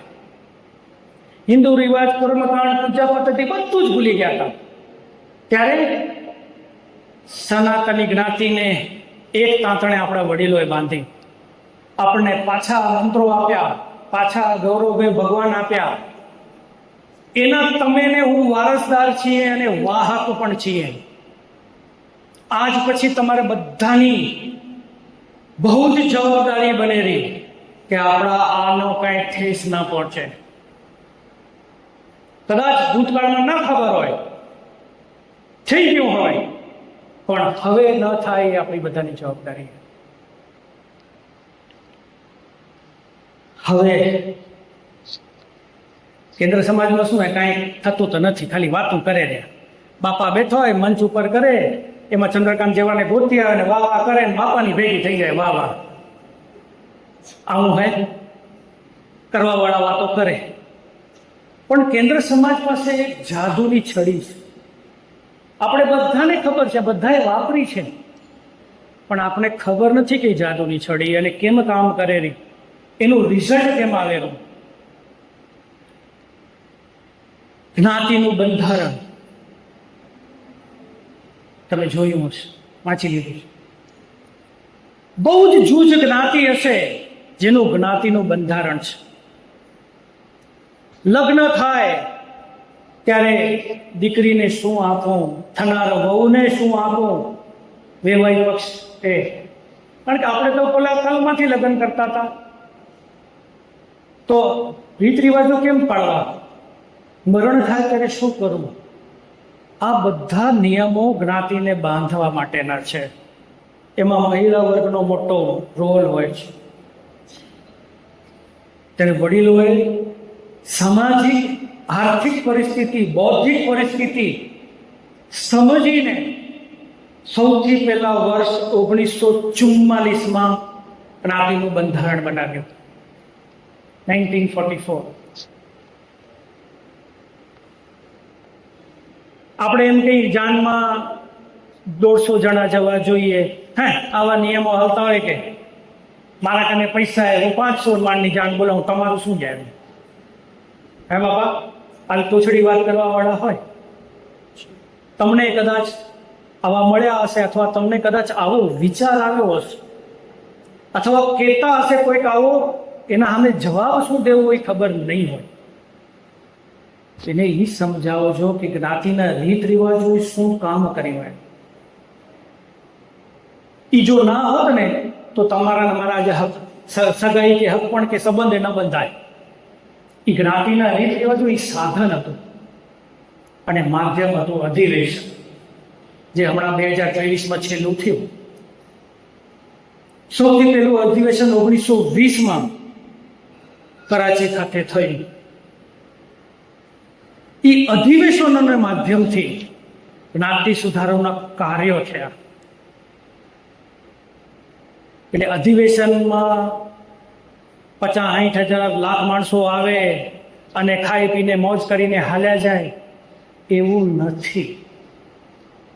અધિવેશનનો મર્મ સમજીએ ને તો અધિવેશન જ આપણો ફાઉન્ડેશન છે, આપણો સુધારા લાવવાનો. સમય એવો હોય, પરિસ્થિતિ એવી હોય કે ત્યાં મંચ ઉપરથી બધું કહી ન શકાતું હોય. બાપા આપણે છેલ્લે જોયું હમણાં કેવી પરિસ્થિતિ હતી. પહેલું સનાતની અધિવેશન હમણાં આપણે કર્યું. આથી પહેલા જે થયા ને મિક્સ અધિવેશનો હતા. પહેલી આપણા મનની વાત, મનનું અધિવેશન પહેલું થયું 2023માં. હવે આપણે આ સનાતની અધિવેશનનો દોર આગળ ચલાવવો છે. ખાનૈયો જે કરતા હતા, જે હતું એ સાઈડમાં મૂકી દો. હવે ચલાઈને કાકરા બચ્યા હોય, આ કહેવત પ્રમાણે હું શબ્દ વાપરું, રિયલ કાકરા નથી, પણ હવે એમાં ઝાઝી ચડવાની જરૂર નથી. શું કામ જરૂર નથી, કેમ નથી, એ બધું ઘર વાસી પુસ્તકમાં મેં લખ્યું છે. એનું શું પરિણામ આવશે, આપણે સોચી સમજીને દરવાજા બંધ કર્યા, થોડીક બારી ખોલી રાખીએ, પણ મોટે પાયે દરવાજા બંધ કર્યા. શું કામ? એનું વિચારધારાને વિનાશ ઉપર ક્યાં અસર આવશે, અને એ બંધ કરવાથી આપણી ભવિષ્યની પ્રગતિ શા માટે સુનિશ્ચિત થશે, એ વાત બધી એમાં છે. એમાં હમણાં નથી જતો. અધિવેશનના માધ્યમથી આજે મેં કહ્યું, પહેલા 3 અધિવેશન જે છે એ આપણી સનાતનની ઓળખ ઊભી કરવા ઉપર જોર હતું. 1920, 22, 24, કારણ કે આપણે ખાનૈયો હતા, તો સનાતની સંગઠન ઊભું કરવા માટે 3 વર્ષ 3 અધિવેશન એમાં ગયા, અને પછીના અધિવેશન ઉપર ધાર્મિક, સામાજિક, જ્ઞાતિ, શૈક્ષણિકના આ બધા મુદ્દા ઉપર છે. એને સમરાઇઝ કરું તો પહેલા 3 અધિવેશનમાં આપણા અંદરની ખરાબીઓ દૂર કાઢી. પહેલા 3 અધિવેશનમાં આપણા અંદરની ખરાબીઓ કાઢી, અને બાકીના 5 અધિવેશનમાં આપણે મજબૂતી કેમ મળે એ બાબતનું કામ કર્યું. અને છઠ્ઠું જે ગયો તેથી છઠ્ઠું એટલે હવે પહેલું સનાતની અધિવેશનમાં એ મજબૂતીને કોઈ નુકસાન ન કરે એ બાબતનો આપણે નિર્ણય લીધો છે. આ વસ્તુ તમને નિયમો વાંચવામાં ખ્યાલ નહીં આવે, પણ કદાચ હવે તમે આ ચશ્માથી, આ નજરિયાથી જોશો તો તમને 100% ગૌરવ થશે. આપણે હવે ખાસા હવે આગળ વધી ગયા છીએ, અંત તરફ જઈ રહ્યા છીએ. મેં તમને કીધું પહેલી 3 ખરાબી અને ખામીઓ દૂર કરી આપણે, એ જ મુદ્દો હતો. અને બીજામાં આપણે આપણી સશક્ત મજબૂતી લાવ્યા. અને પછી છેલ્લે હમણાં મેં કીધું એ જ મુદ્દો, એટલે આમાં બીજું નથી. એટલે આમાં તમે જોશો જે ખરાબીઓને આ જે છે, આ 5 અને આ 3, 8, એ 8 મુદ્દામાંથી જે આ ખરાબી થયા હતા ને એ આપણે રિવર્સ કર્યું છે. એની એફેક્ટ જેટલી થઈ એ રિવર્સ થઈ. છેલ્લે ધર્મમાં આવીને આપણે અટક્યા હતા, જે 2023ના અધિવેશનમાં આપણે એ પણ સુનિશ્ચિત કરી દીધું. એટલે આપણે વડીલો જે હાલેલા, કદાચ એને આ વિચારધારા વિનાશનો ફોર્મ્યુલા ખબર નહીં હોય આપણા વડીલોને, પણ જે સ્વાભાવિક રીતે એને જે પગલાં લીધા એનો પરિણામ બરાબર બેસતો કહેવાય. જ્યાં જ્યાં બી ખરાબી આવી ત્યાં સુધારતા ગયા. એનો મતલબ એમ નથી કે 100% થઈ ગયું હોય, પણ ખાસું એવું થઈ ગયું હોય. થોડા વર્ષ હજી જો આપણે પકડી રાખીએ તો સંપૂર્ણ ક્લિયર થઈ જશે. બરાબર. કુપ્રથા, કુવિજન, વિજન, છૂટ્યો, દહેજ, આ બધા તમે જુઓ, દહેજની પ્રથા નથી આપણામાં. શું કામ? જ્ઞાતિના રીત રિવાજો. બરાબર. પછી મૃત્યુ પછી ફરજિયાત દાડા. શું કામ? જ્ઞાતિના રીત રિવાજો. બાળ લગ્ન નથી થતા, કન્યા વિક્રી, ઘૂંઘટ પ્રથા, વૃદ્ધાશ્રમ, પુત્રવધૂને બાળી નાખવાના કિસ્સાઓ વચ્ચે થતા. તમને ખબર છે 80ના દાયકામાં બહુ થતા.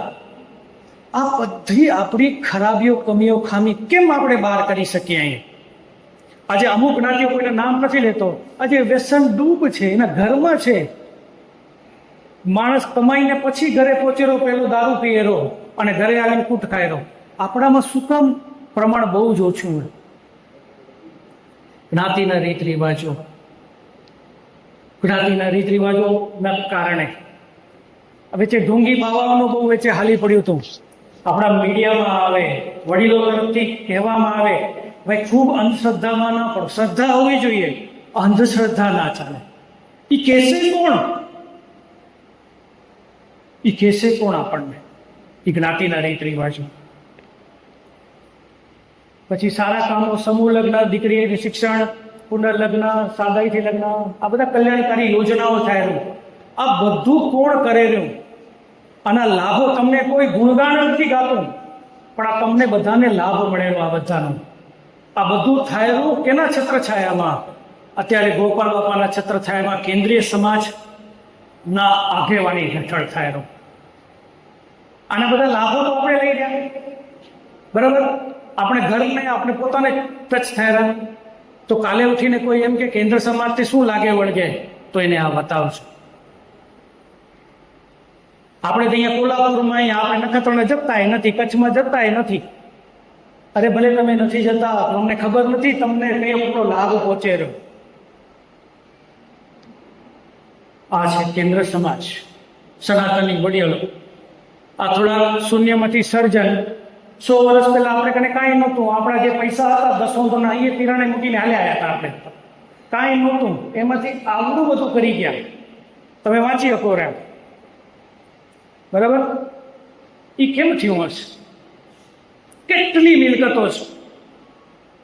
આ તો કેન્દ્ર લેવલની હે. બરાબર. ગામ લેવલ, લક્ષ્મીનારાયણ મંદિરો ગામ લેવલના અહીંયા લખ્યા નથી મારા ખ્યાલથી. 450-500 કેટલા વડીલ, કેટલી સમાજવાડીમાં ભારતભરમાં સનાતનીઓની લોકો 450 જેવી હશે. એ તો અલગ જ છે. 100 વર્ષ પહેલા કાંઈ નહોતું આપણી કને. કેમ થયું? જો એ ધર્મ સાચો હતો, જો એ ધર્મ આપણને ફળતો હતો, એ ધર્મમાંથી પૈસા આવતા હતા, તો કાં નહોતું થતું? કાં દુખી હતા આપણે? એટલે જે પ્રચાર કરે રહ્યા કે આ બાવો ફળે રહ્યો, તમારી સામે તમે નિર્ણય લ્યો શું છે. આ તો સામાજિક લેવલની વાત કરું છું. હવે મેં વાત તો કરી દીધી, પણ એક નાનકડી વાત છે, પ્રાથમિકતાનું બેલેન્સ, સંતુલન. પ્રાથમિકતા તો ઘણી બધી હોઈ શકે, પણ રિયલ જે છે પ્રાથમિકતાનું સંતુલન પણ હોવું જોઈએ. 1980ના દાયકામાં આપણા વડીલોથી એક ભૂલ થઈ ગઈ હતી. આપણે એજ્યુકેશનમાં એટલા બધા પડી ગયા અને એવો સૂત્ર સમાજમાં ચાલ્યો, એવો નેરેટિવ ચાલ્યો કે એજ્યુકેશન સિવાય કાંઈ બીજી વાત ન કરો. એજ્યુકેશન હશે, છોકરા સમજી જશે તો બધું જ સોલ્વ થઈ જશે. અને આપણે ઊંઘી ગયા. કોઈનો દોષ નથી આમાં, કોઈની ટીકા ટિપ્પણી કરતો હું એવું ના મહેરબાની કરીને લેજો.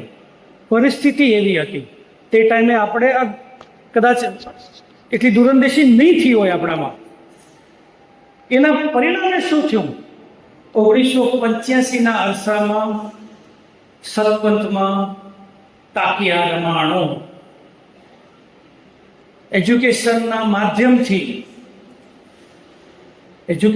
માધ્યમથી ઘણો બધા લોકો છોકરાઓ સતપંથ છોડીને સનાતનમાં આવવા માંડ્યા.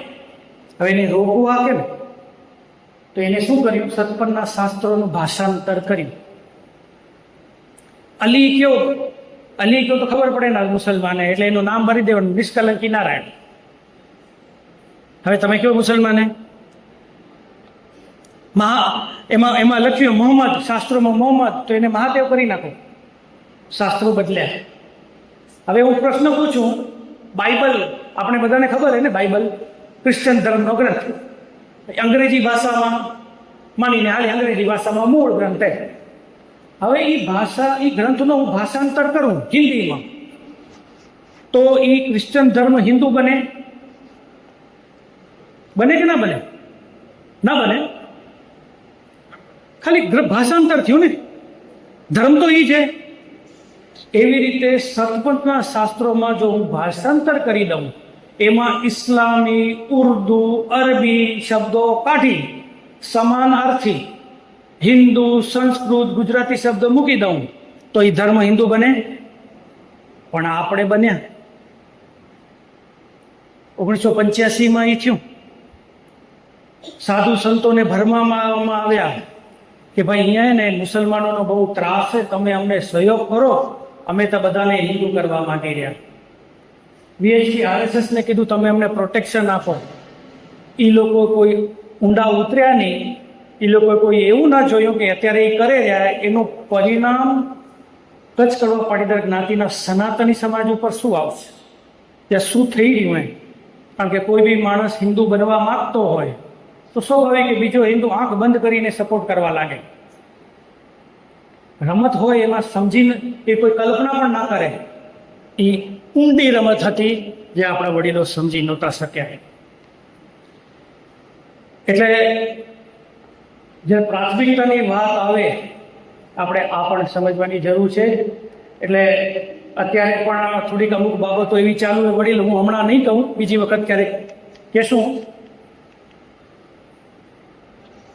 શ્વેતપત્ર પ્રથમ સનાતની હતી વિશે આ બધું આપણે જોયું.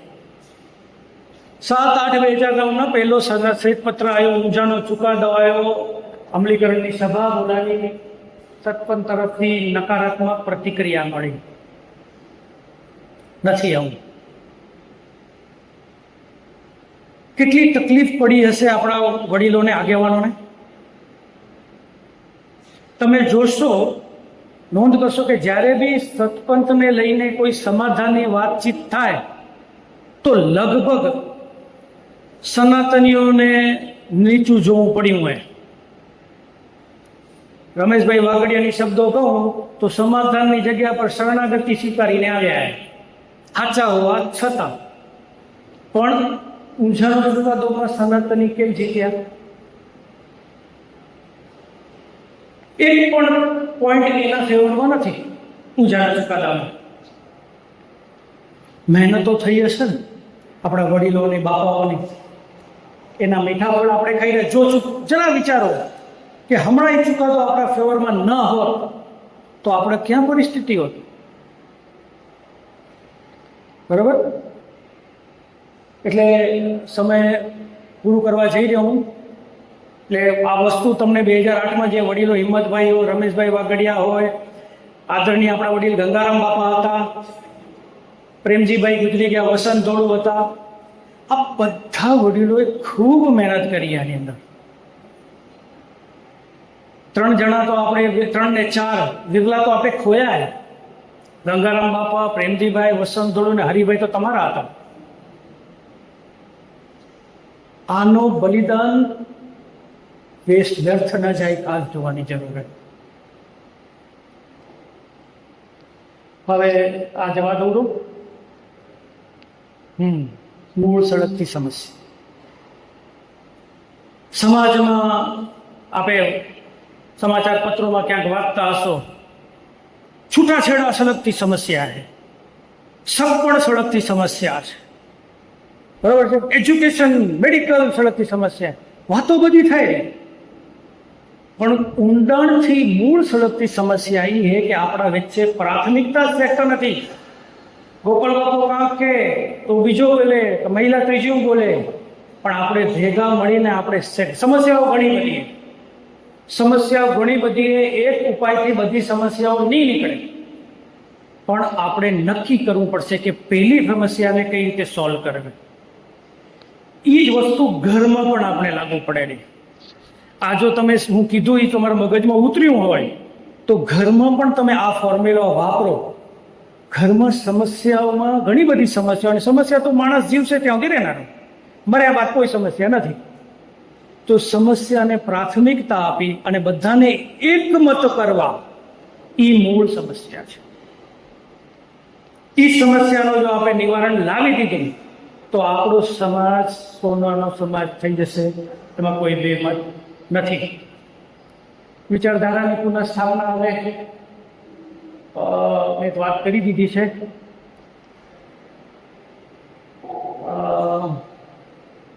થોડુંક એમાં કરું. અત્યારે ખાસ કરીને 2023 આપણું પહેલું અધિવેશન થયું, એના પછી જે પિરાણામાં ફેરફારો થયા, ખાસ કરીને ઇમામ શાહનું નામ હંસ તેજ કરી, ઇમામ શાહની કબર તોડી એને પગલાનું રૂપ આપ્યું, આજુબાજુની બે બીજી કબરો તોડી નાખી, દરગાહનું નામ બદલી, દરગાહ એટલે રોઝો, રોઝાનું નામ બદલી મંદિર નામ આપવામાં આવ્યું. પહેલી નજરે આપણે એમ લાગે આ તો હિન્દુ થાય ને, હિન્દુ તરફ આગળ વધે ને, પણ મૂળમાં તમે જોશો તો વિચારધારાનો વિનાશ છે ને, એ કરવાની પદ્ધતિ બદલી છે.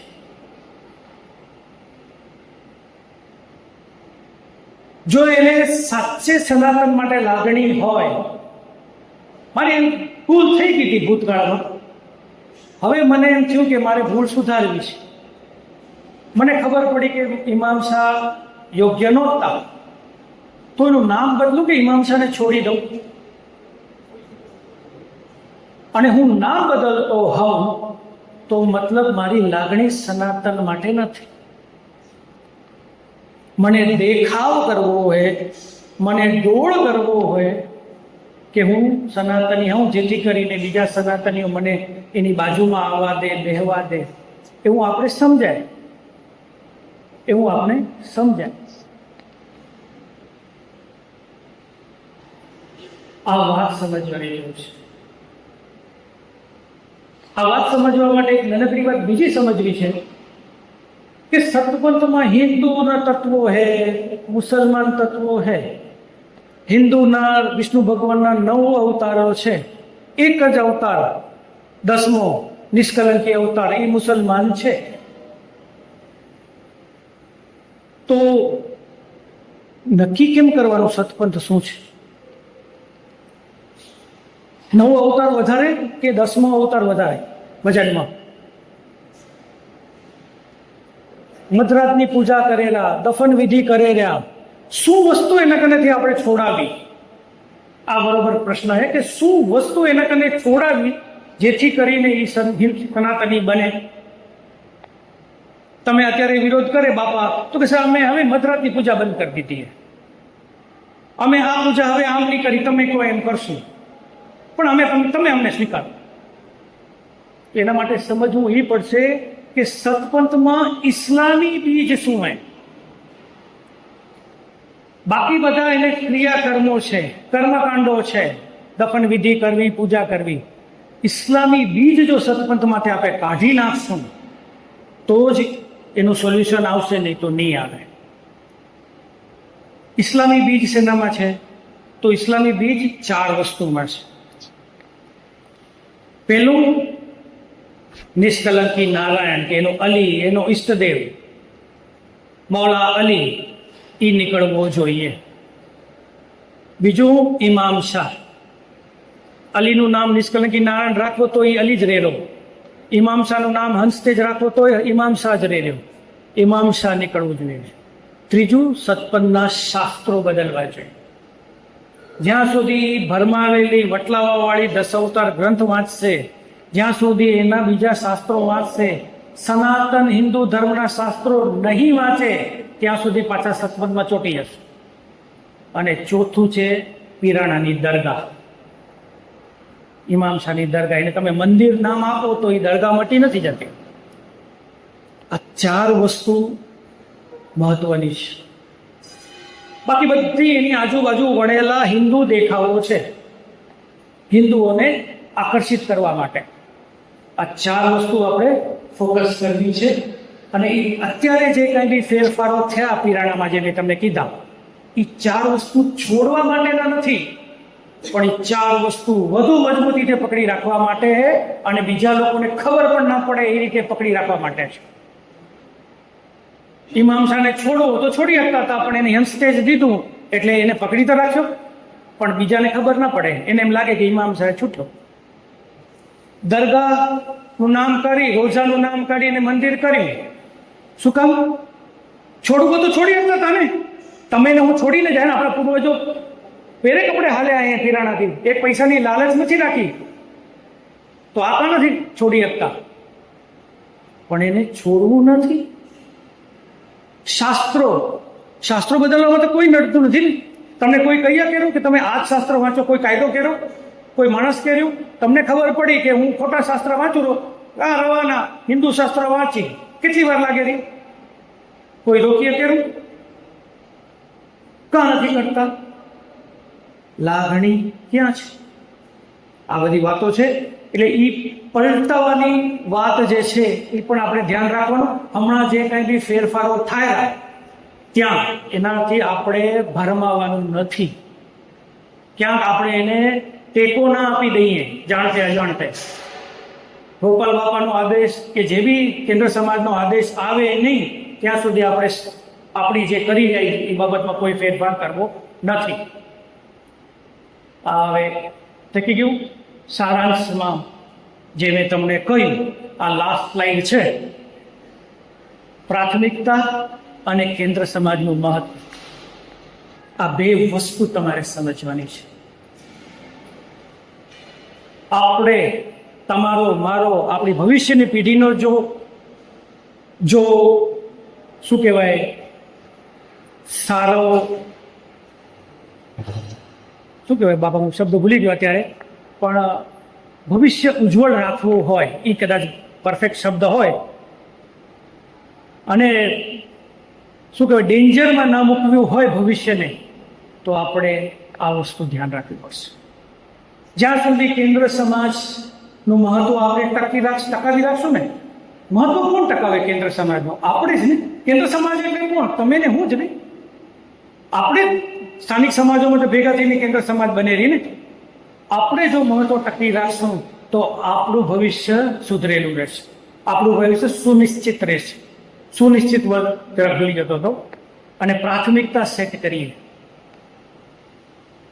પ્રાથમિકતા આપણી બરાબર હોવી જોઈએ. ક્યાં વડીલ કે કોઈ આગેવાન નિર્ણય લેતા હોય તો તરત કોઈક બીજો કહી દે કે સમાજની સળગતી સમસ્યા એને હક પણ નહીં હે.